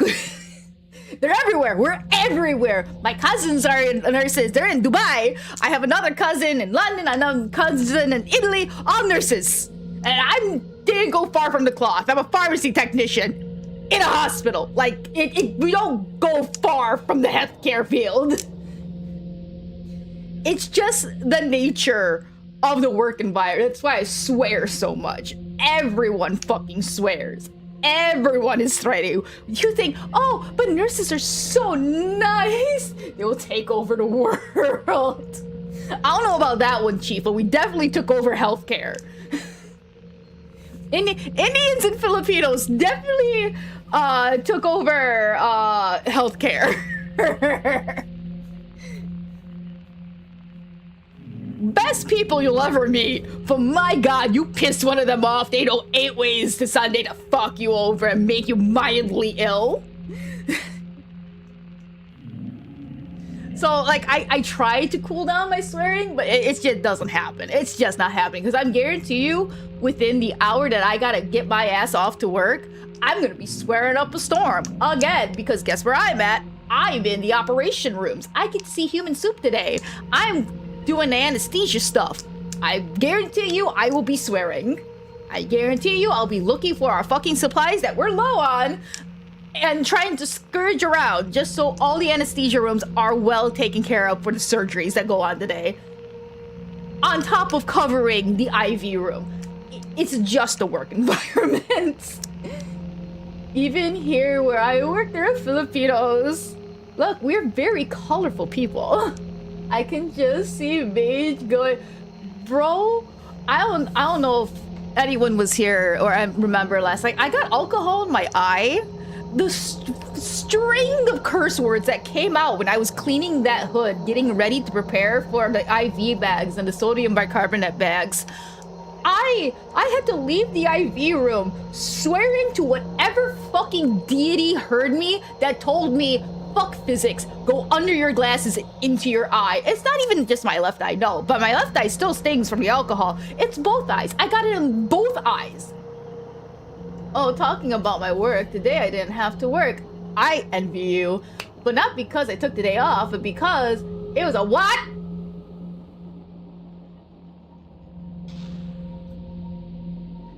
I'm thank the stars and heavens that you are safe. Last night I got 3 warning about missile attacks. Please, please, may the gods protect you. Jesus fucking Christ, may the gods protect you and keep you safe. I am glad you're safe. I hope nothing is targeted. I hope nothing is launched. Please stay home. Please stay home. Please ration, like, gather food and stuff. Please take care of yourself. I am glad right now you are here with me and safe. The world is fucking terrifying right now. All we can do is just be together and be happy. But I'm very glad you're safe, and you know you have a day off work. You get to relax a little, as much as you can relax. Make sure you eat something nice today. Anyways, we're gonna see if we kill any more people in this game, of course, because I feel like I'm trying to convince this bitch that I'm gonna eat her instead of Twink, because I hate her. We just hear the Iranian missiles every— oh, please, may the stars fucking protect you and the gods protect you.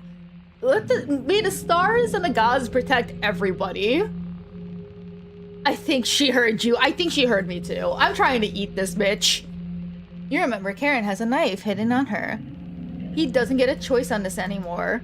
Neither do you. You can tell she means business. Is that clear?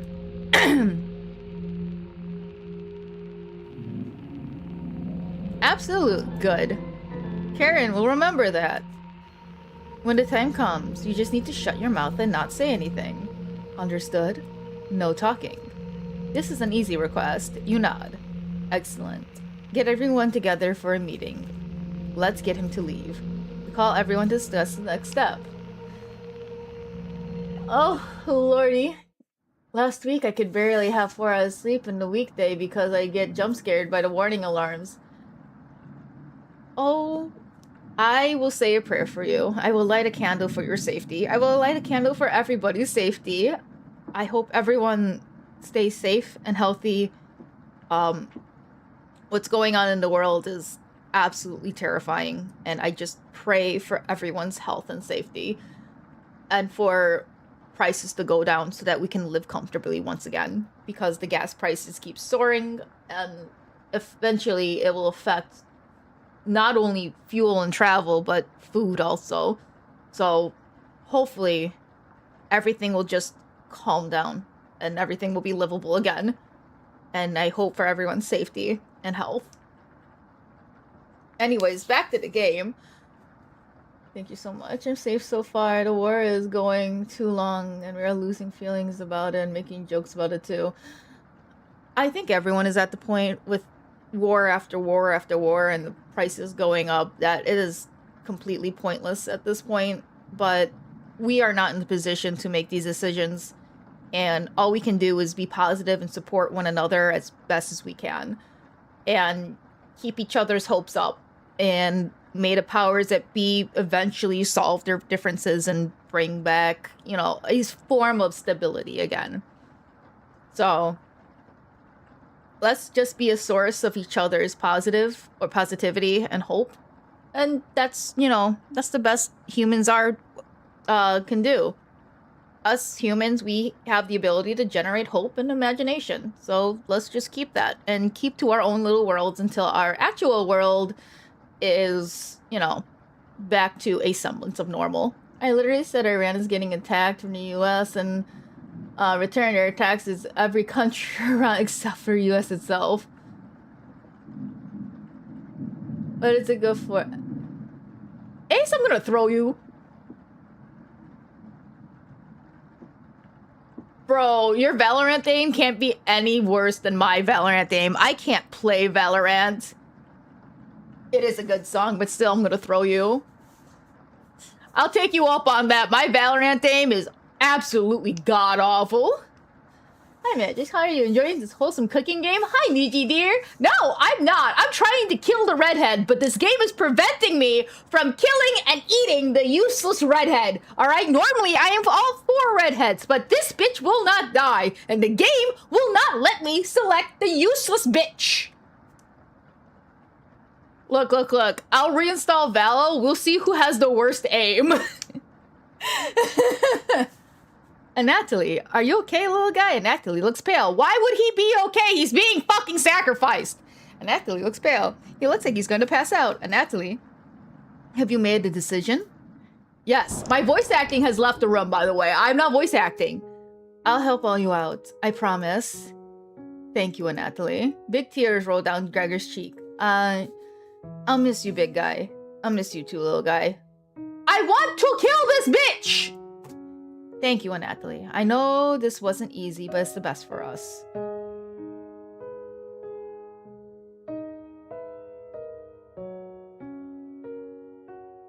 Why does the twink have to go? Karen, yes?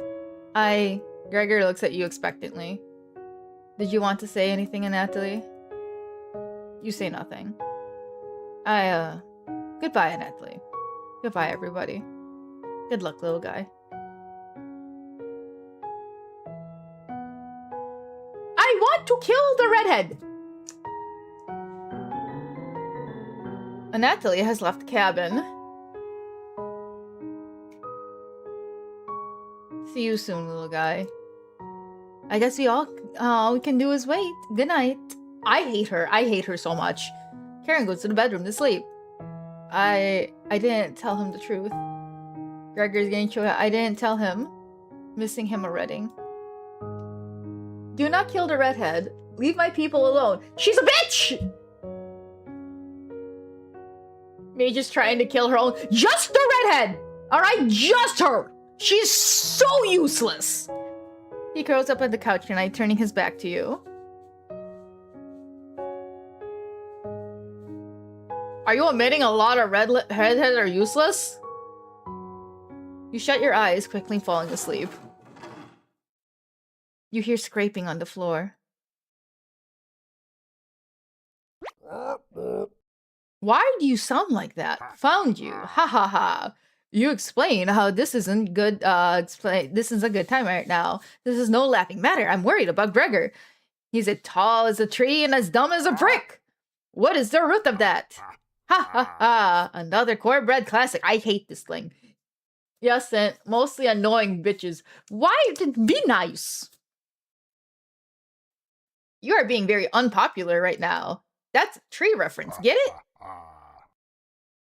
Anyways, you need to protect Redwood from the red-haired woman. I am trying! Cabbage called an emergency trumpet meeting and told you to give you this mission. Protect Gregor at all costs. I am trying! Understood? Give me the bitch's knife! I hate that. It's the least you can do, right? You tell Brad, you dye your hair black. Shut up. You deny that you're one of your people. You tell Brad the pun that doesn't make sense. On a roll today. I'll see you around. I just got a message from a supervisor to stay at home until further notice. What do you mean rude? I speak truth. Also, at least you get to stay at home. I hope it's paid, though. I hope you get to stay at home paid. You fall asleep thinking about what Brad told you. You have a strange dream. It's lying on the table in front of you. You take off the glasses first, practically cracked, and sent them down next to the workbench. After working the saw, you wrap the cuts in old newspaper. Some of it gets soggy immediately, so you decide to dry the cuts with a towel before wrapping. Much better. You hear something approaching. You clench your fists and get ready to strike whatever's coming for you. You wake in a cold sweat. We're cooking him. We're cutting up him in bits and turning him into jerky.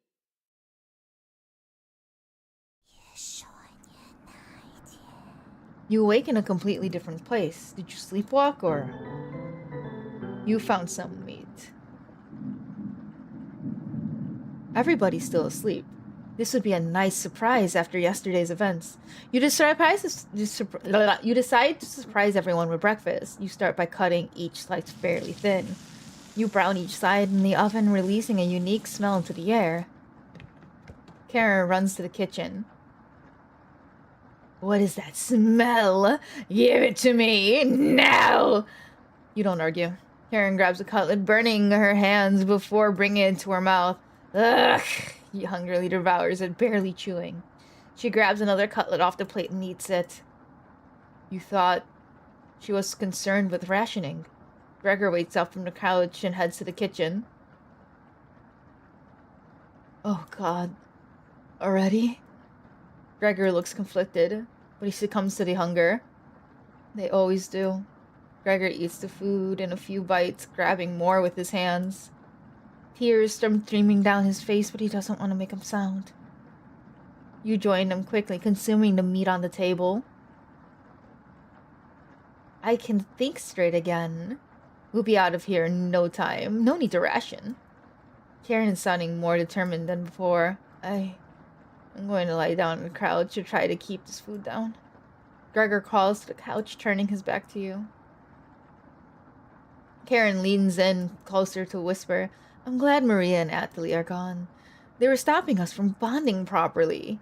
How did you get so good at it? You tell Karen. After one bite, it just made me feel whole again. Even with the nightmares, it's worth it. It took a few nights, but I fought back. And now it's all that I can think about. I read a book on necropsy. The text is ancient, but the diagrams are beautifully drawn. Very descriptive. How many years did it take you to perfect your art? You tell her. Yeah, right. I used to tell Maria that you weren't funny, but that's not true. Sorry about that. You've grown onto me. Karen pauses, deep in thought. You know Gregor can't swim, right? He'd be next to leave, but he doesn't stand a chance outside. They always come back. Right. In one way or another. Why wait for him to come back? Karen hands you a vial of liquid. I think you know what needs to be done. This is a straw anesthetic. I want you to slip it into Gregor's mug tonight. You won't feel any pain until he wakes up. All you have to do is stand back. Let me work on him. This request is beyond extreme. Will you do this for me? Why don't you do it? I need to psych myself up for what's next. This is my first time. I want to be perfect. Why don't you do it?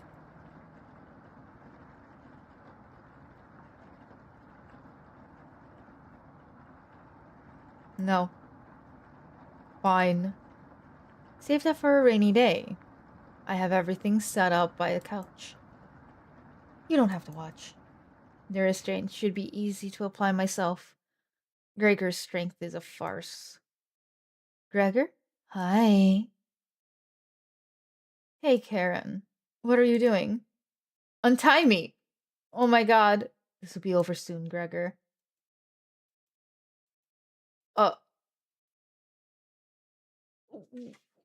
How am I supposed to save him? You leave her alone, going to the bedroom, calling into bed. Anatoly slipped in.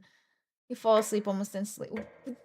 What? How do I save him? Wait! How do I save him?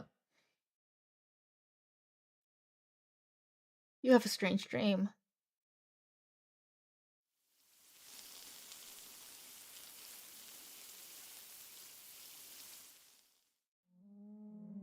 Wake up, sleepyhead.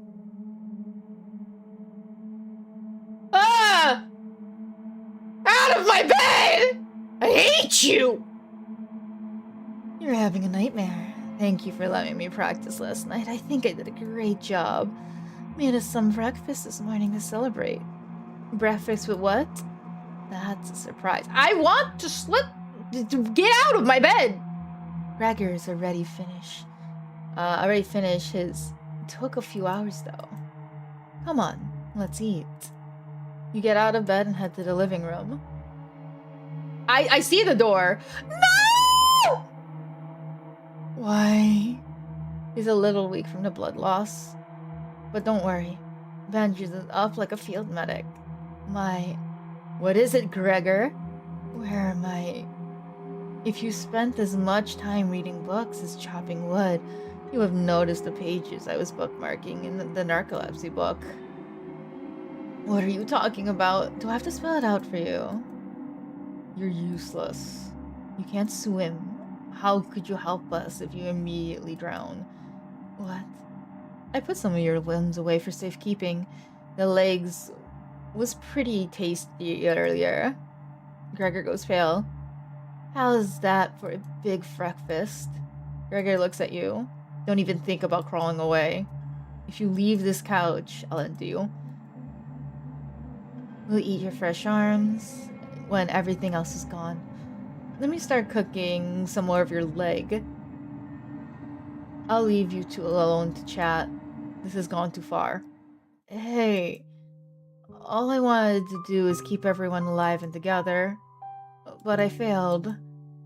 Are you disappointed in me? No. Thank you. That means a lot to me. Growing up, my mother always makes sure I never went hungry. Seconds, thirds, fourths. I was never satisfied. One day on my way home from school, I was walking past the town inn. Something smelled amazing. It was coming from a pile of trash. I dug through and discovered a bag, a meal that was fresh out of the oven. At least, that's what I thought. I became severely ill with food poisoning, dry heaving into the toilet for hours. My mother rubbed my back and eventually carried me to bed. Like everywhere else, I was just here for the food. I'll never get that foul taste out of my mouth. She's going to keep eating me. I'm sorry. Getting too lightheaded to hold a conversation, haha. She's going to torture me again. You know that, right? You nod. Gregor goes a little more pale. Can you cover me with a blanket? I'm so cold.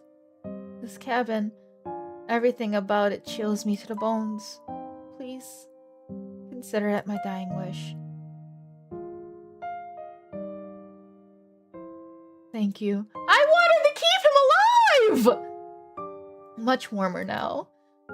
Watch out for that knife, okay? Gregor begins to look at Peace. I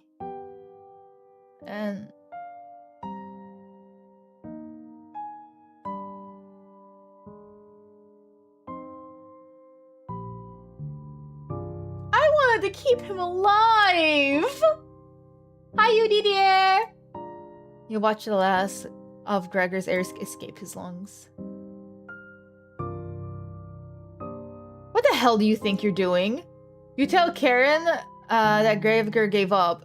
You could have kept him alive for another week. What's wrong with you? No matter. Plenty of food left now. Can we kill her? You head to the kitchen to find the other's remains. Gregor.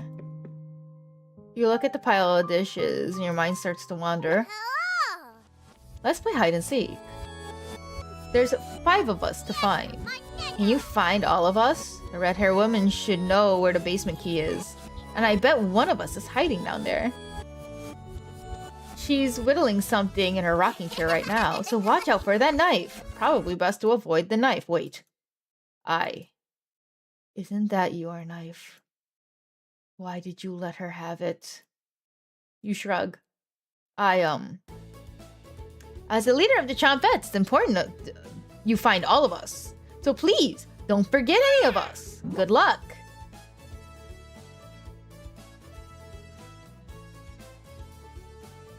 That's been this entire game, buddy! Cabbage rolls away and tries to hide. Why would Cabbage want to play hide and seek right now? You have been neglecting the Chompettes lately. Can't hurt to play along with them, right? You go talk to Karen in the living room.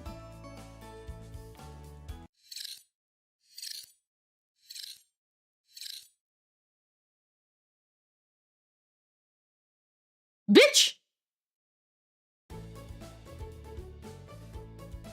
Nice warm blankie for nappy and everything. Such a cozy cooking game. Looks like Karen just sliced away at the wooden block. Gregor and his mate have been stored for safekeeping. Scrub all the blood off the couch to save you the trouble. Yes?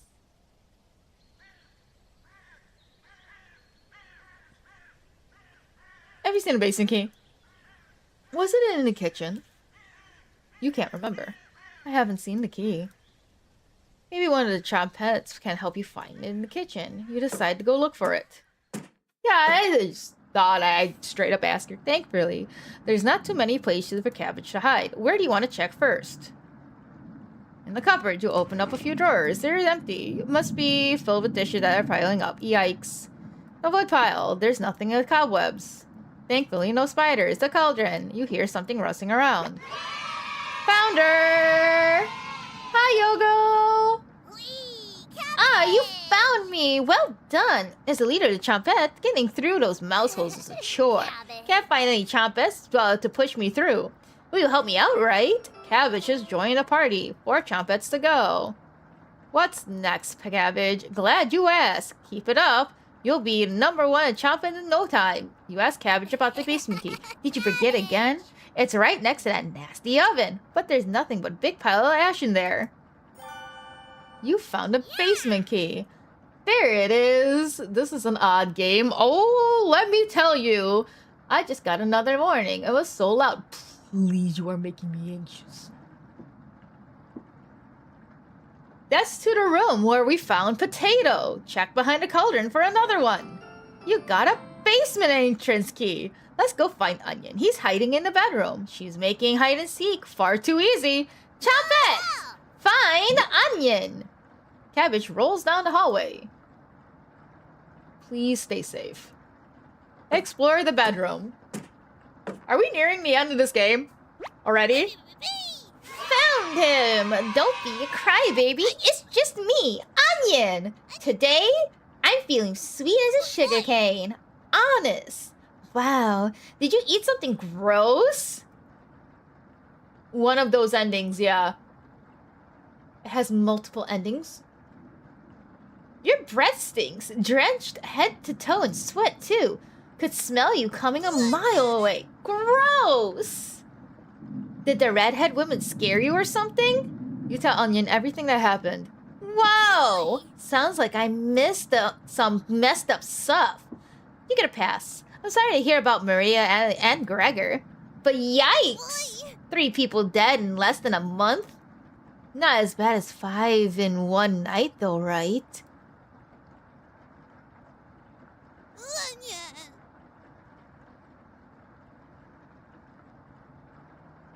I'd probably lose my lunch if I had to see that.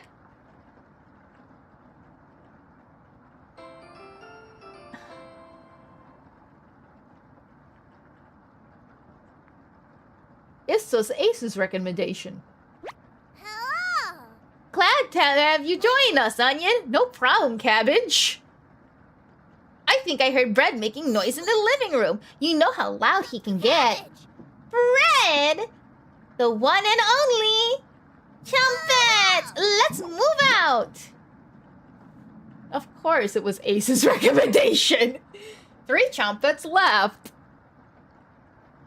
You're getting a terrible headache. Your face is feeling numb. Your legs aren't moving. Oh well. You do some timed breathing exercises for a few minutes. That seemed to help. Time to get that bread. It's a cute game. Who are you lying to? You proudly strut up the living room. Happy to be alive. Where is he? You hear Bread coming from a mouse hole. He's taking his sweet time. Found me! Everyone's secretly favorite Chompette Bread. Don't you loaf me? Ha ha ha. Is this a game about carbon monoxide poisoning? Oh god. It's a dating simulator. If you don't believe me, I'm technically right. It is a dating simulator. My cousin Cornbread taught me that one. He has hundreds, no, thousands of terrible puns. He's my role model. So, what do you need? You tell Bread about the gathering of the Chompettes. That's a pretty crumbly idea. Remember what happened last time? With Potato? I mean, you're going to adjust a whole grain here. I mean, that would kind of trick. Do you really think we want to go back downstairs? Huff. Cabbage. Fred, we need your help finding Potato. Missed you, big guy. Come help. I would never leave the Chompettes down. No need to pass my culinary quiz. I'm coming with you. That's great, Fred. Great to have you on board. Of course. Wait. Are you drooling? All three Chompettes are staring at you. Are you thinking about eating us? You accidentally licked your lips. Cabbage. Snap out of it.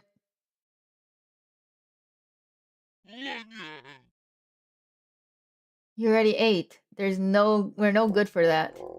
You glutton.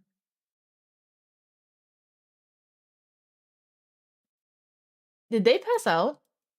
Holy cow, get them up. So heavy.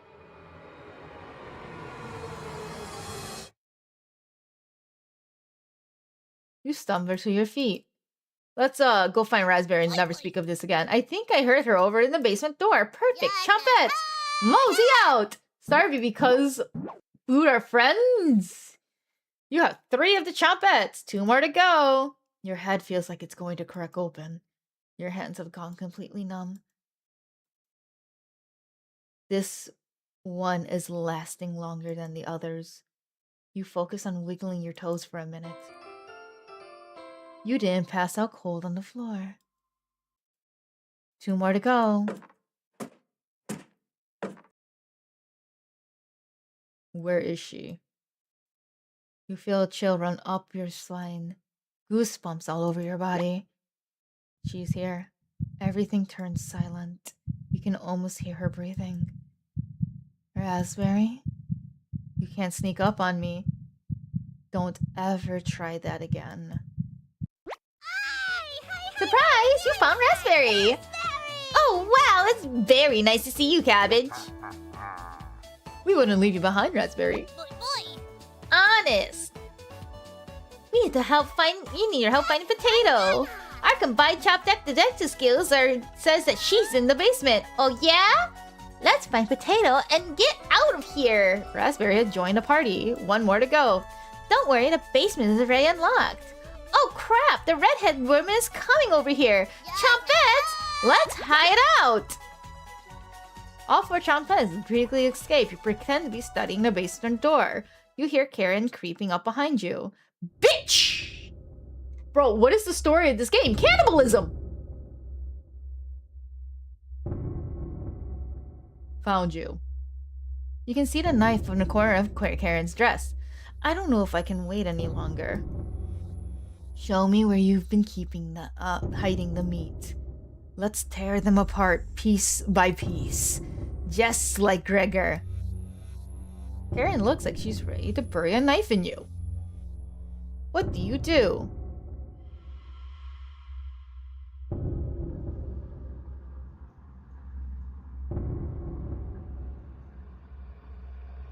So that's why it's locked. Open it. I have to see the room. Thank you. I'll be bringing up some cutlets, and we'll have a great dinner. Okay? See you soon. Karen descends the stairs into the darkness. You lock the basement door. Did you just lock the door? You block out her screams of rage. Given enough time, they will end. You crawl on the bed and go to sleep.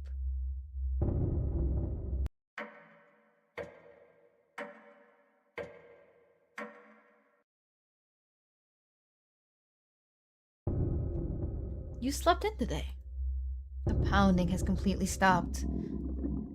You really need to go to the bathroom. You decide to open your eyes.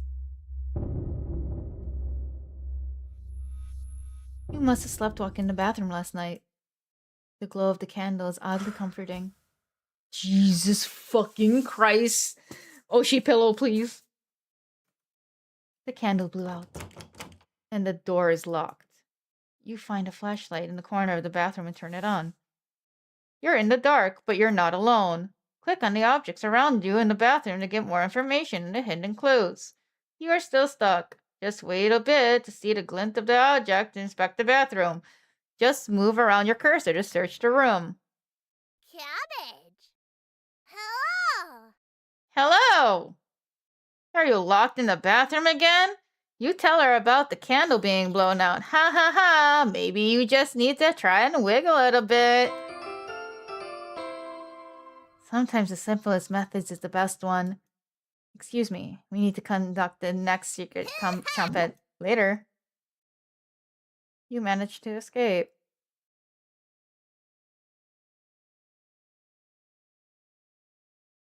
Well, getting locked in the bathroom is enough excitement for one day. You get under the covers and fall asleep.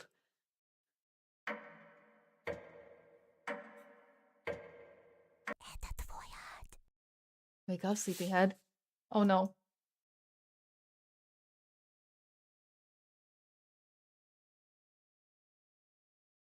Just your imagination again. Karen can't still be alive, right? Oh, don't answer that. Someone's at the door. You grip the doorknob tightly and get ready for what's next. The bitch still has a knife! Oh.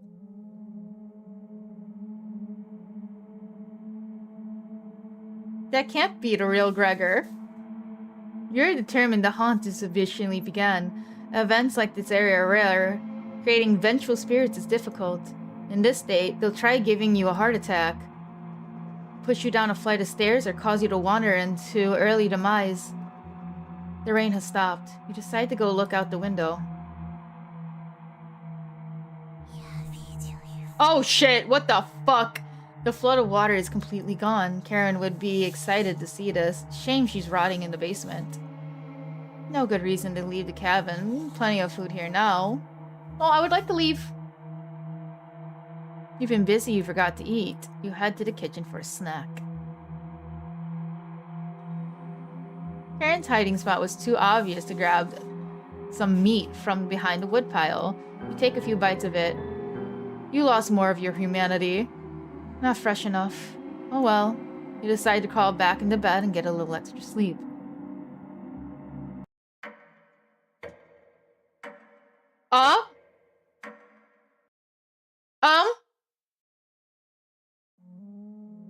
You have a strange dream. The clouds have parted and the rain has gone away. You wake in a cold sweat. Is it another trick or...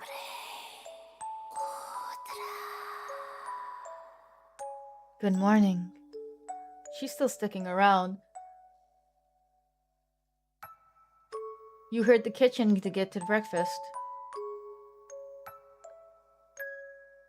The meat is gone. That noise is coming from the living room. Natalie? Oh.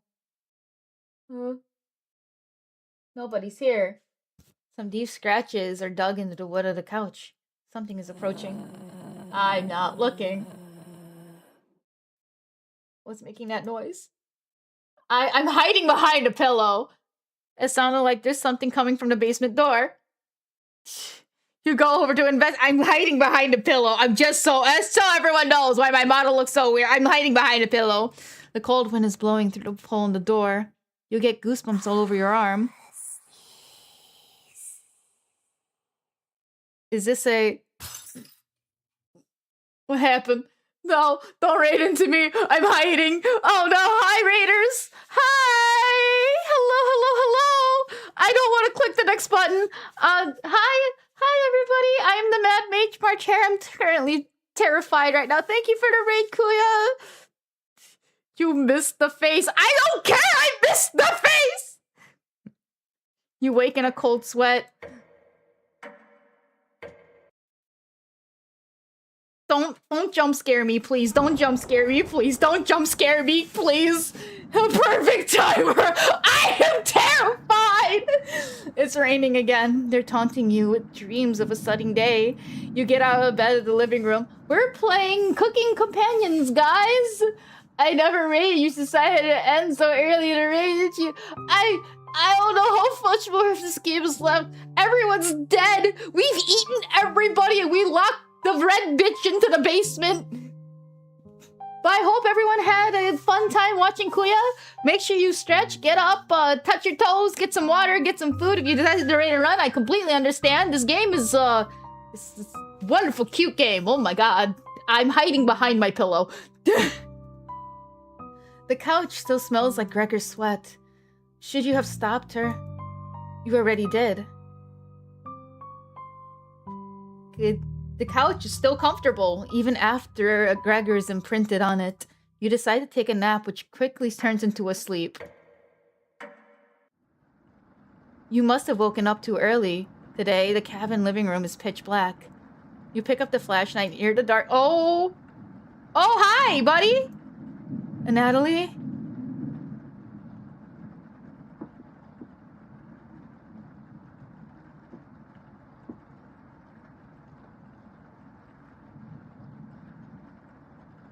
Huh? You notice something sticking out of one of the books. I know you've been ignoring my other letters, so I'm begging you, please bring back my daughters safely, or I need to get the others involved. I have left payments outside the door. I will pay any price. Please let her go. We don't have to involve anybody else. You take the mother's note with you. You lay back down on the couch and drift back to sleep. Oh, lordy.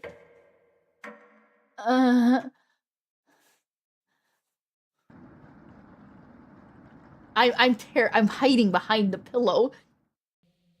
You fell asleep again. You sleep again. You can hear Potato mumbling in the drawer. Oh, it's you again. Tell me, your first week with the others, where did they sleep? You think for a minute, but you come over. Hi! Oh my god! Jesus Christ! Oh my god, my follow notification scared me! Hi, thank you for the follow! Come up with nothing. It's worse than I imagine. Do you remember any concussions? Still nothing? You would routinely collapse around the cabin, walk into walls too, even fall down the basement stairs. I can't believe you haven't broken a neck yet. You seem to survive almost anything, right? Must be that addiction to meat. Or something else. Would you share that secret with me? Yes. You tell Potato the secret. Wow, didn't think you'd be dumb enough to tell me. Thank you.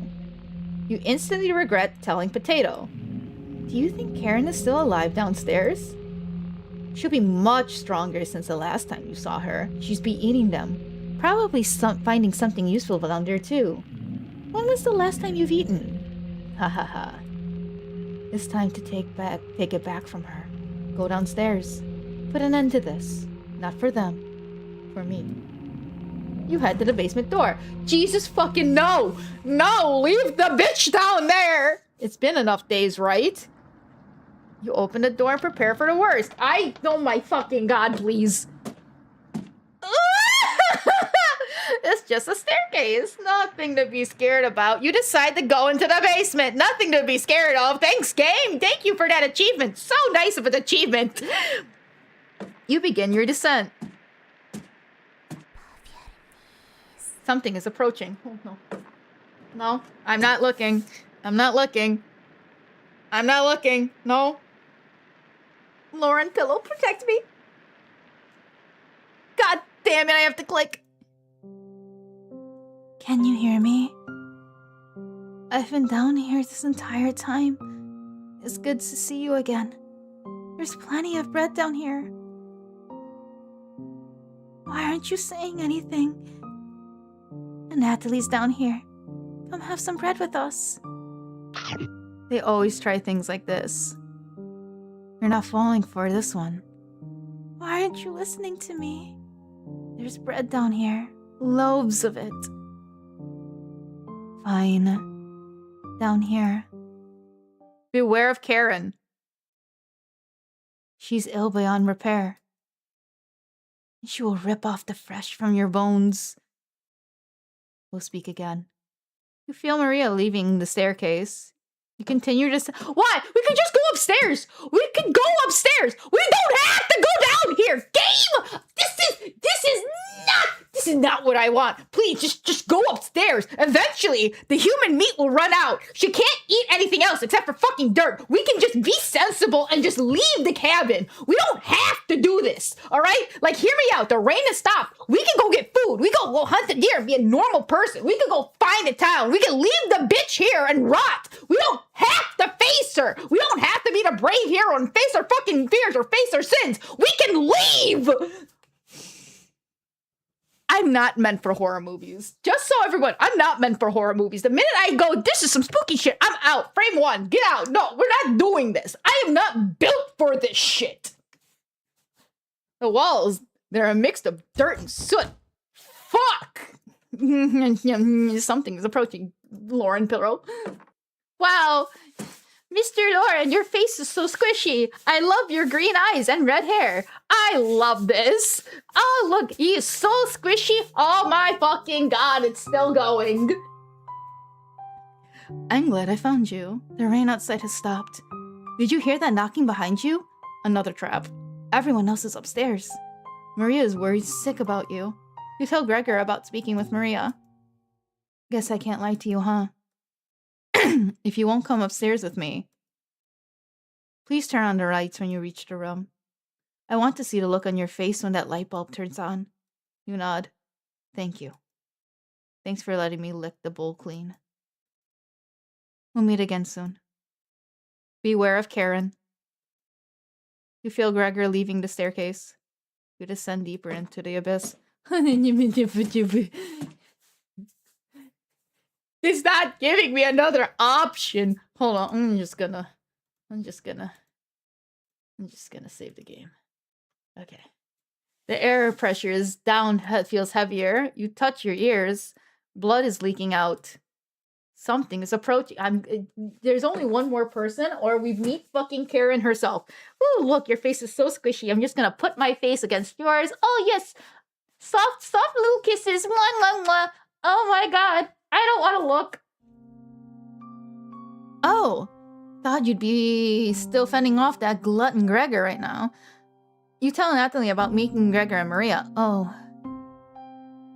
You don't want to pick the onions outside. You shake off your head. Guess there's no fooling you, huh? You ask Natalie, where's Karen? Below us. Waiting to devour you.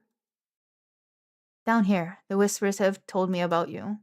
How long have leave them here? Beware of Karen. She'll wipe that smug smile off your face. See you again soon. You grit your teeth and keep going. We don't have to do this. Like, we really don't. We don't have to meet her. No! Your feet finally hit solid ground from the basement. Something doesn't feel right. Oh, God. We could go forward. You feel around the walls blindly and locate the light switch. Hello! God damn! Hi, buddy! You've come so far. Proud of you. As the leader of the Chompettes, I wanted to let you know we have your back. No matter what happens down here, just call out and we'll be there. Honest. Wouldn't want to let you die down here. Can you kill the bitch? When you least expect it, we'll roll with you. Ha ha ha. You can sneak up on me. But sneaking up on you is extremely easy. Too much wax in your ears?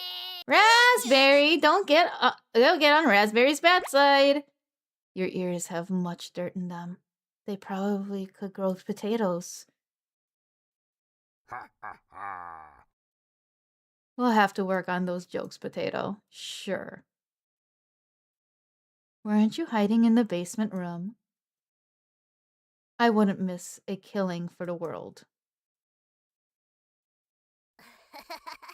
Just remember, down here, you can call on us. We'll help you in a bind. And if you get lost down here, please don't go into the room. It's the only place we won't go. That's correct, Potato. Thank you for coming along with us. It's not a change of heart, because you never really had one. I don't think he should come with us. The only joke here is you, Potato. Chompets, let's help out. The Chompets get in position behind you, ready for what's next. Oh my god. You feel the wall blindly and locate the light switch. Oh my god. Took you long enough. I don't want to see this bitch. Oh, good. She looks normal. I thought I was expecting a horrendous monster. Tears roll down Kira's cheek. Should have never left Ukraine.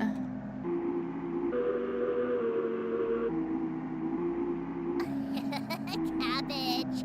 You called on me first because I'm the leader, right? Leaders are ready to help you down here. Watch out for that knife. Please survive. We want you to play hide and seek again. Chompets, help out. You gain 5 HP. Oh no. Are you talking to yourself again? You're going to taste better than a Natalie. Karen licks her lips. Will you fit in the cauldron? Oh? Don't speak to me. It's me, Onion. No crying down here, okay? Let me look into your ear. Blood? Gross. Your eyes are beginning to water. Hey, did I tell you about crying? You got this, chap. Good luck. But only a little bit. You gain 5 HP. You should have kept the door locked. I don't care who dies down here. You're both awful. Good luck. You gain 5 HP. Are you talking to yourself again? I'll throw you into the floods. I'm secretly everyone's favorite Chompette, but I owe this all to my cousin Cornbread, Razzle. You point out that Razzle is one of the onion derivatives. Oh, it's getting harder to recall my long-term memory. Is Onion my sibling? You shake your head. Oh, good luck. You gain 5 HP.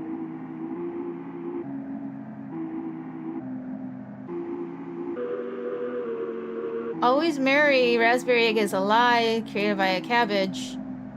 You know me by now, I'll never act merry, correct? What are you going to do if you win? Devour the red-haired woman, or leave her corpse to stink up the basement? We both know your answer. Let's end this. Anger, sadness, joy, determination. You have been imbued with Sekka Whistle inside. You're ready for Karen's next attack.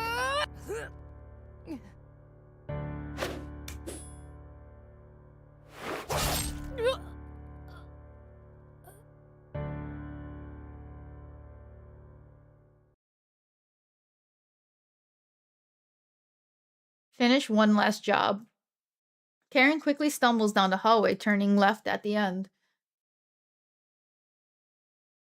You're hobbling after her, but the basement is getting darker and darker. You can hear the small echoes of Karen's footsteps in the distance. You're getting lightheaded again, a cool liquid coming out of your ears. You almost trip a few times moving down the stairs. Your shoes begin to stick to the ground. This area has a door in each direction. You head east, opening the door. You feel Karen's presence close by. Oh?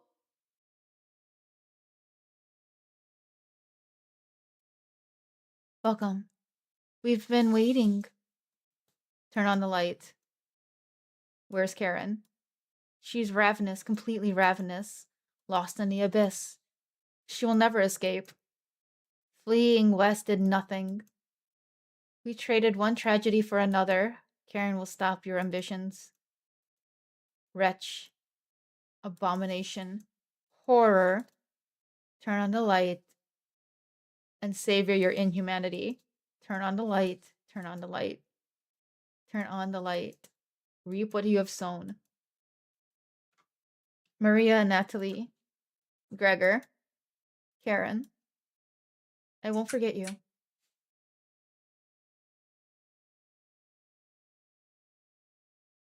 Plenty of meat is still on the bones. You hear it talking upstairs. Thieves? You grab your flaying knife and silently go upstairs. You'll eat well tonight.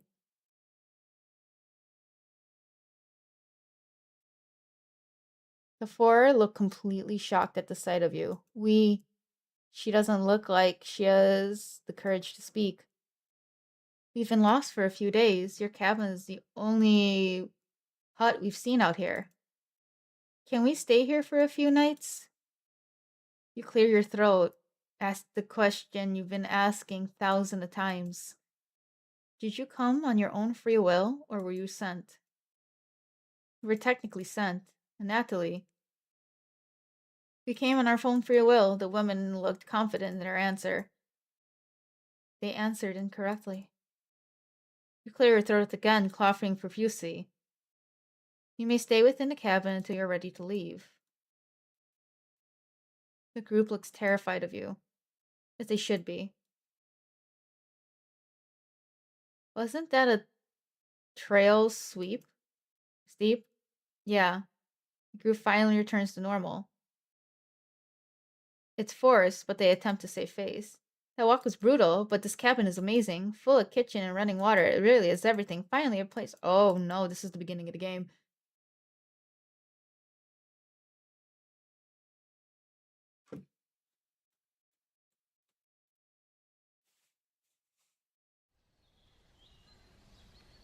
Ryan, check it out. A cabin all the way out here. What about that psychopath? We lost him a few kilometers ago. Don't worry. Doesn't look like anyone is home. Hello? Come in, Raina. The sun is setting. Let's take shelter here, just for the night. You sure that's a good idea, Selena? Of course. Front of the door, a few steps ways to lock it. Should keep him at bay if he ever shows up. Hope there's some snacks in there. Bolek. I guess we don't have a good choice. We'll head back to Zakopane in the morning. Don't worry about it. Just for the one night, you decide to join up with your friends inside. Did you lock the door? All set. Could you see him out the window? No, he probably went back to town. Is anyone here? No, yelling stopped and nothing. This cabin is abandoned. Let's stay here tonight. You decided to stay with the cabin. Relax, it's going to be freezing outside. It's going to be either him or us. Let's avoid making a fire. You don't want him to see us in the distance. No fire? The blankets in the bedroom will be fine, Oleg. The cabin gives me chills to the bone, but we need them. Whenever Bolek gets nervous, he tells a joke about the tension. Got one of Raziel's classics for you. What do you call a snowman's kids? Children. Mahaha. Let's split up and search the cabin. If we see if we can find any food to eat tonight. I'll take the bedroom. Leave the living room to me. I'll search the kitchen. No need to help me. You sure? Of course. I know what to exactly look for first. I got Zakopek's Junior Baker Award, remember? Selena. Alright, everybody. Let's move out. Oh, they're the little chumpets! Help the team search for cabin supplies. You bond with Selena, Oleg, and Bolek as a bright focus of reporting family. Only get one choice. Choose wisely.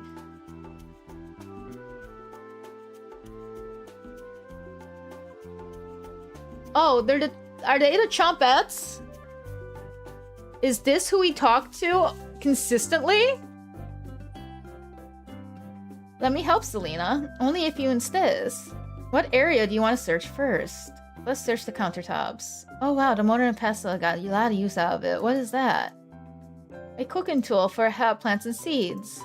No, let's go over to Oleg sometimes. My grandma uses one. Sounds good. You search inside the cauldron. Anything? Just a disgusting slop at the bottom. It's almost big and heavy to use as a coat. Selena, you're covered for fall winter now. Saves my family trip to the market. Oh no. Fuck. You're right, rats. Did you check under the sink? You look under the sink, nothing. It feels strangely cold underneath, nothing. Let's nosy out. Oh, she's cabbage.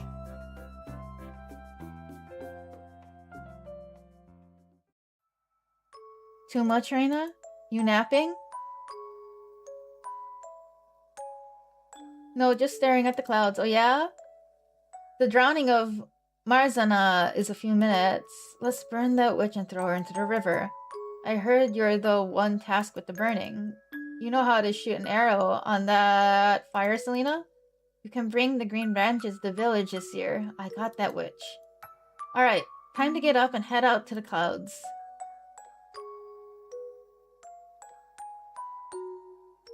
Oh, they're the trumpets. Takes your hand down the river stream. Down the stream is the witch, made of straw and sticks. Her wooden raft won't catch fire easily. You have to aim for the body. Selena fires first 3 flaming arrows and misses the raft. Nothing connects. You finally catch up on it. The effigy has fallen into the water. Help me fish this out. The weight is surprisingly light. The weight is I thought it was bad to touch it after trying to drown it. It's just an old superstition. No need to burn, then drown the complete ritual. Gross. Swim across the sea. Let the flowers bloom and make the fields turn green. Whoa, where the hell are you two doing? Helping her after her feet. She's like, come help us get back to the others. I'm not touching that.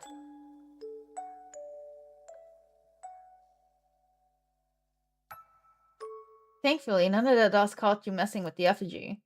But while Oleg was yelling at you, it felt like you were being watched. Across the river, you see a man pretending to skip stones. His greasy hair shines in the sunlight. Some of the oil is smeared on his vest. He opens his mouth in an awkward smile, his teeth jagged and uneven. Walking away clumsily, he heads to the opposite direction of the festival, right into the forest. He heads over to meet up with Bolek and Oleg. Okay, team, find anything? Just some old toys in a drawer. Really old toys. Bolek?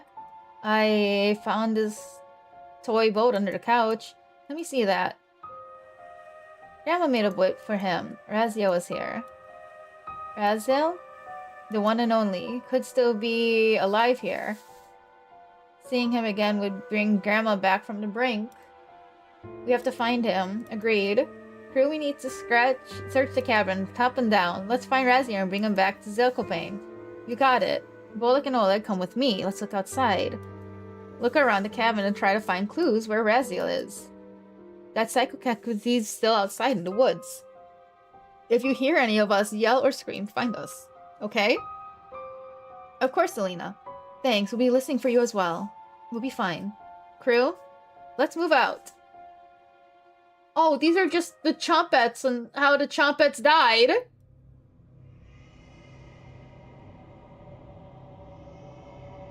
Who's there? Nothing replied back. It sounded like it's coming from the kitchen. You walk over to investigate. Hello? Oh, underneath the sink. He's underneath the sink.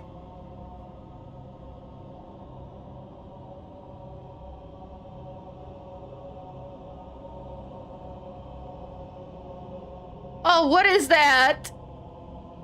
What are you been saying?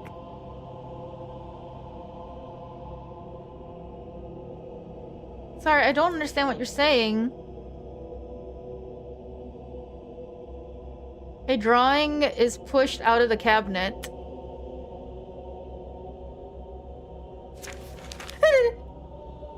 Looks like someone used a piece of coal to draw this. There's bar in a cage. You draw the cage drawing with you. Is that in the basement?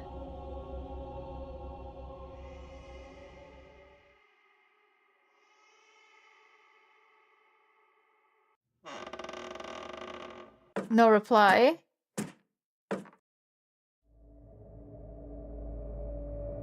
We saw something weird down the hill. We looked at the old fences with bones all over the ground. It could be an animal skull, but I couldn't tell from the distance. Heard something whispering before I got back to the front door. Find anything? You wouldn't believe if I told you. Strange whispers from under the kitchen sink. Whispers? Was it a ghost? I'm not sure. I couldn't understand any of the words. Ghost. Bullock attempts to lighten the mood a little bit. I got another Raziel joke for you. What do ghosts like to pour over their food? Bullock, give up. Gravy. It's probably just the one creaking from the cabin. Why am I getting so many achievements? It seems pretty real, Selena. What disconnected? Oh no. If you see it again, let me know. That fence outside was absolutely terrifying. We can't let our guard down here. Yeah. Can we can we not split up anymore? I'm scared of getting separated now. Of course. We're a team. We stick together, thick and thin, rain or shine. Feast and famine. You're right. I don't want to lose you like I did Raziel. That won't happen when we're together. You're a night owl. You can stay up and watch the sleep. Of course. Thanks, Bolek. I will take the bedroom. You okay with the living room? Yeah. Thank you. Wake us up if you hear anything. Got it. Whoo, lordy. Oleg and Selena head to the bedroom, opening the door fully behind them. You lay down on the couch and quickly fall asleep. Fun, cute game! You close your eyes but cannot stop thinking about the butchers of the Zopin. The third victim probably had it worse, stabbed in the stomach like the other two. But this one was different. The body was missing both ears, so an investigator conducted it was a copycat of a series of grisly murders from years ago. What kind of person would take someone's ears? The victim's family and neighbors searched the murder scene top to bottom and the alleyways outside. All they could find was broken windows, and that butcher used to gain the entry. It was a mystery that nobody in Zakopane could solve. So Selena, Oleg, and Blake teamed up to find the killer. Selena was actually the leader, plotting out the vantage points of the dusty map her grandfather had. Bolek brought snacks, and he called it emergency rations, which was usually crusty bread from his pocket. Oleg was able to give investigation tips from his grandmother, a former detective, but only after telling her it was to find Raziel. Your investigation lasted for more than a year, often getting to crime scenes quicker than the town investigators. You have strange dreams. You found the body early, so early the blood still is leaving the body. A greasy-haired man makes eye contact with you, wiping the knife off his vest. You look away to escape, but you're trapped in the alleyway. He slowly walks towards you, forcing a laugh to come out of an unnatural stagger segment. He gets closer to you, and you notice the pupils are absolutely enormous. He brings that knife up to his face and peels apart back by his lips, screeching in pain and agony. You wake up. Fucking bitch! You goddamn fucking game! I hate you! Ah!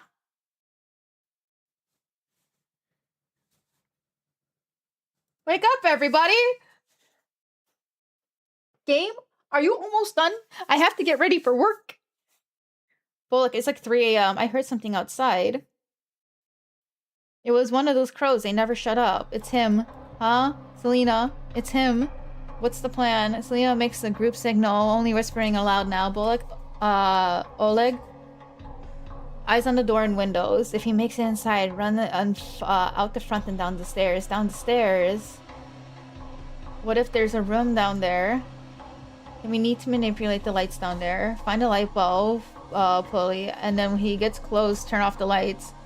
He got that knife. Run for the door where he's opening. What if there isn't a working light down there? Our eyes can see better in the dark than him. He can run in circles while he's blind down there. He doesn't stand a chance. Don't count your chickens before they hatch. Can you outrun them? Of course. Do you see anything outside the window? The rain hasn't started yet. You can see the storm clouds in the distance. Maybe it'll get too muddy for him, unless he's coming through one of the windows. The window's glass is thick. If he tried to break it, everyone would hear it. Whoever built this camp definitely was here for the long haul. See anything? Nothing. Keep watch. I'll find the bedroom. Here. What the hell is this? Did Raziel make this? I had to be him. When he found the body stuffed in a barrel, that creep saw us and ran. Who would do something like that? A monster? That's right. That was the last one we saw him. What's that noise? Oh my Okay. Get to the staircase now. As you run to the staircase, you see him standing in front of the door. He wipes his eyes with his sleeves, completely drenched from head to foot. He attempts to smile, but it looks completely out of character. You slow down your breathing, making it to the staircase safely. Selena takes the basement key and locks the door behind you. There, that should slow him down. Selena, can you lead? Of course, Selena. Wow, he's determined. Alright, we'll be right behind you. Begin your descent.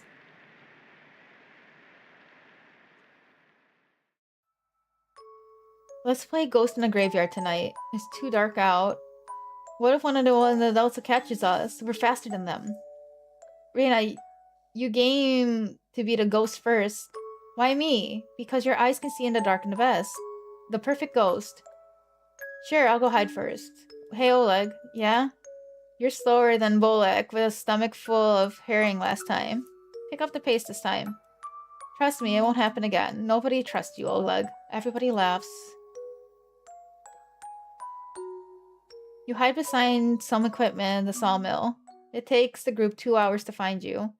By the time Selena yells Ghost in the Graveyard, you're already tagged by Oleg and Bolek. You're too fast, Reina. Nobody sneaks up at you. Nobody.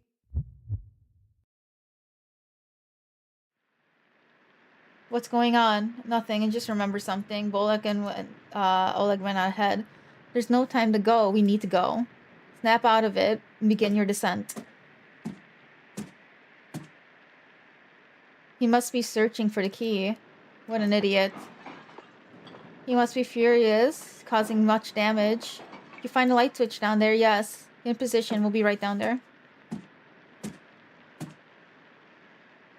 That locked door is keeping him busy. That door is pretty old though. Did you see any holes in it? He's coming down. Run. Your eyes strain further down the staircase. You can't hear him. I'm not behind the pillow again, I promise. Reina? We have someone special to introduce you to. Razia, come out. Don't be shy, Razia. Reina will bite. Nice to meet you, I'm Reina. It's okay. Your cousin is great, Bolek. Just wait, everyone. Give him a little time. He has the world's best puns. He memorized every single one, Grandma told him. Grandma brought me this book. Razia, it has 5 pages long. Yeah, everyone laughs with Razia, enjoying a nice meal together with Bolek's family. Razia tells countless pun jokes. Bolek howls with laughter, and the adults shake their head in agony. I have the Yoshi face, alright? And the Yoshi face is keeping me very, very safe. Every horror game, I need the Yoshi face. He is very squishy and very soft, alright? He is very hugged to my face and against my boobs, alright? He is wonderful, alright? I love the Yoshi face. Reina, you're slowing down again. Selena, Razia, what about him? I keep remembering him, I see. Crew, let's keep going. You continue downward. What the hell is this? Oh my god. Oh, there's a face down there. The light isn't working. No time to find a weapon here. Let's keep going down. I can see light further down the staircase. Your shoes stick to the floor at the bottom. You can barely make out the light at the door. Right? East? There are 3 other doors, north, south, and west. Selena tries the door to the north first, locked. This room is tiny. How are we going to get around him? Don't be scared. Try the door and see if it's locked from the inside. I mean, we went to the door to the east, and that's where we found everybody.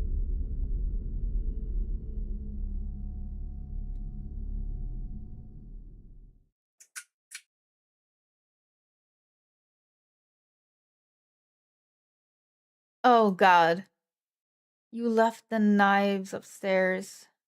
It's 4 against 1. Leave with your life. Say hi to Raziel for me.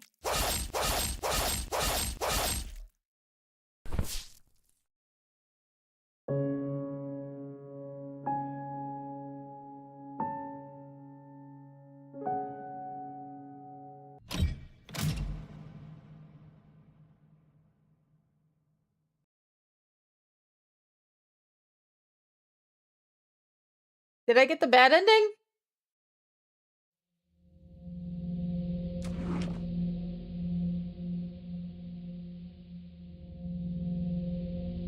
Why? You shut the drawer. Oh, a new era has begun. Bread. They're being held back by their human emotions. They'll need a few months more at the very least. I'm in no rush. You shut the drawer.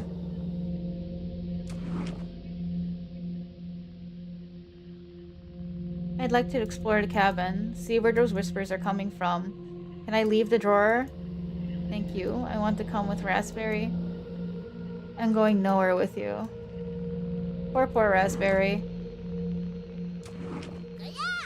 Welcome. A few animal champion comedy competition. Want to be the judge this year? Ignore them. I found some fascinating stuff. You could use the mouse holes. I need to explain what the hell this is.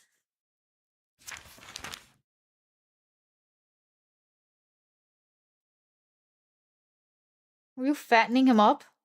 Or were you scaring the hell out of him while you hesitated? You take the basement drawing with you. I will never forgive you for this. You shut the drawer. This time, Champan sound off. Never fear, Onion's here. Like my cousin. Oh my god, why are they fucking freaking out? Potato. Potato, you have nothing to give me now. Leave me alone. This is the only way to escape, Potato. We need to leave at the same time. I'm not leaving the cabin. Potato, please. Potato, we want to see Res. No. Cabbage tries whispering, but you can clearly hear every word. They can release us. Just play along and they might pity us. I'm not working with them, but right now, I pity them. Just an old, disgusting, foul-smelling, that's enough. Potato's word caused regression to stir inside you. Keeping these intruders around may be entertaining for now. You slide the door close and get them something to stew on their thoughts.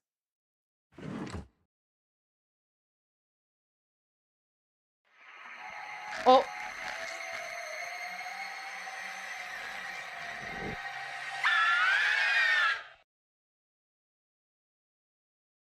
Wake up! I said, wake up. When's the end of the game? The game ended at least 3 times! What the fuck? The others are causing you to become weak. We need to get back to normal. Less talking, less hesitation, especially if someone is trying to become stronger than you. That used to make you upset, right? I'm keeping an eye on you. You asked for how long? At this rate, never. You cough profusely, covering Potato in a fine mist. You're beyond disgusting. So then, are you ready to fight back against the nightmares? Punish the spirits that have made your life a living hell. Perfect. Let us give them no quarter.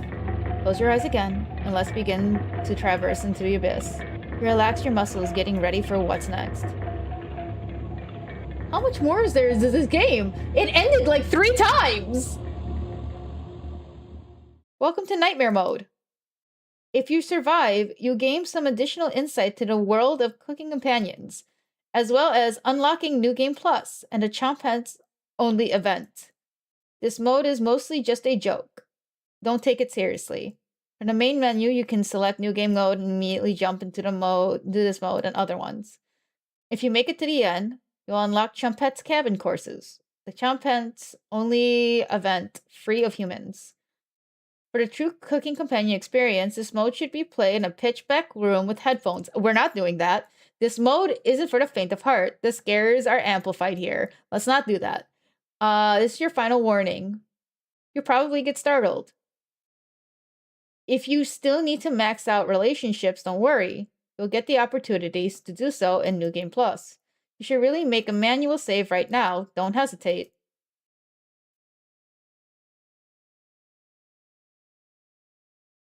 Thank you for getting this far. Your bravery is commendable and will be rewarded. Thank you for playing and leave a review. Oh, almost forgot. Nightmare mode activated. You wake up in the bathroom again. Okay, we're done! No, no, no, no. Done. No. Okay. The stream has ended. We're done. Fuck you. Fuck you. Fuck you. Fuck you. Fuck you. I have to get fucking ready to work. I have to go to work now. I'm gonna get ready. We're gonna look for someone to raid. Fuck this game. Fuck everything about it. Oh my Jesus Christ. Ha!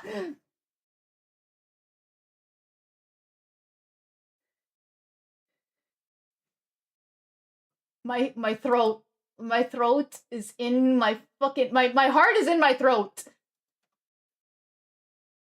Oh my god. Oh Jesus Christ. Oh lordy. Oh, we're gonna say hi to Ro. Thank you everyone for popping in. All right, we're gonna calm ourselves now. How do I work OBS? Oh my god. Oh, you have someone? I haven't. Oh god, words that got me good. Keep them for next time. I have missed bothering Ro. Everyone, we can calm down with Sexy Bunny Lady. Far better Sexy Bunny Lady. She's playing Marathon. Have fun. Goodbye. Drink water. Eat food. Stretch. Fuck this game. And probably see everybody tomorrow. Here's my raid message. I can feel my fucking heart in my throat. I'm gonna go to work now. Bye! Fuck!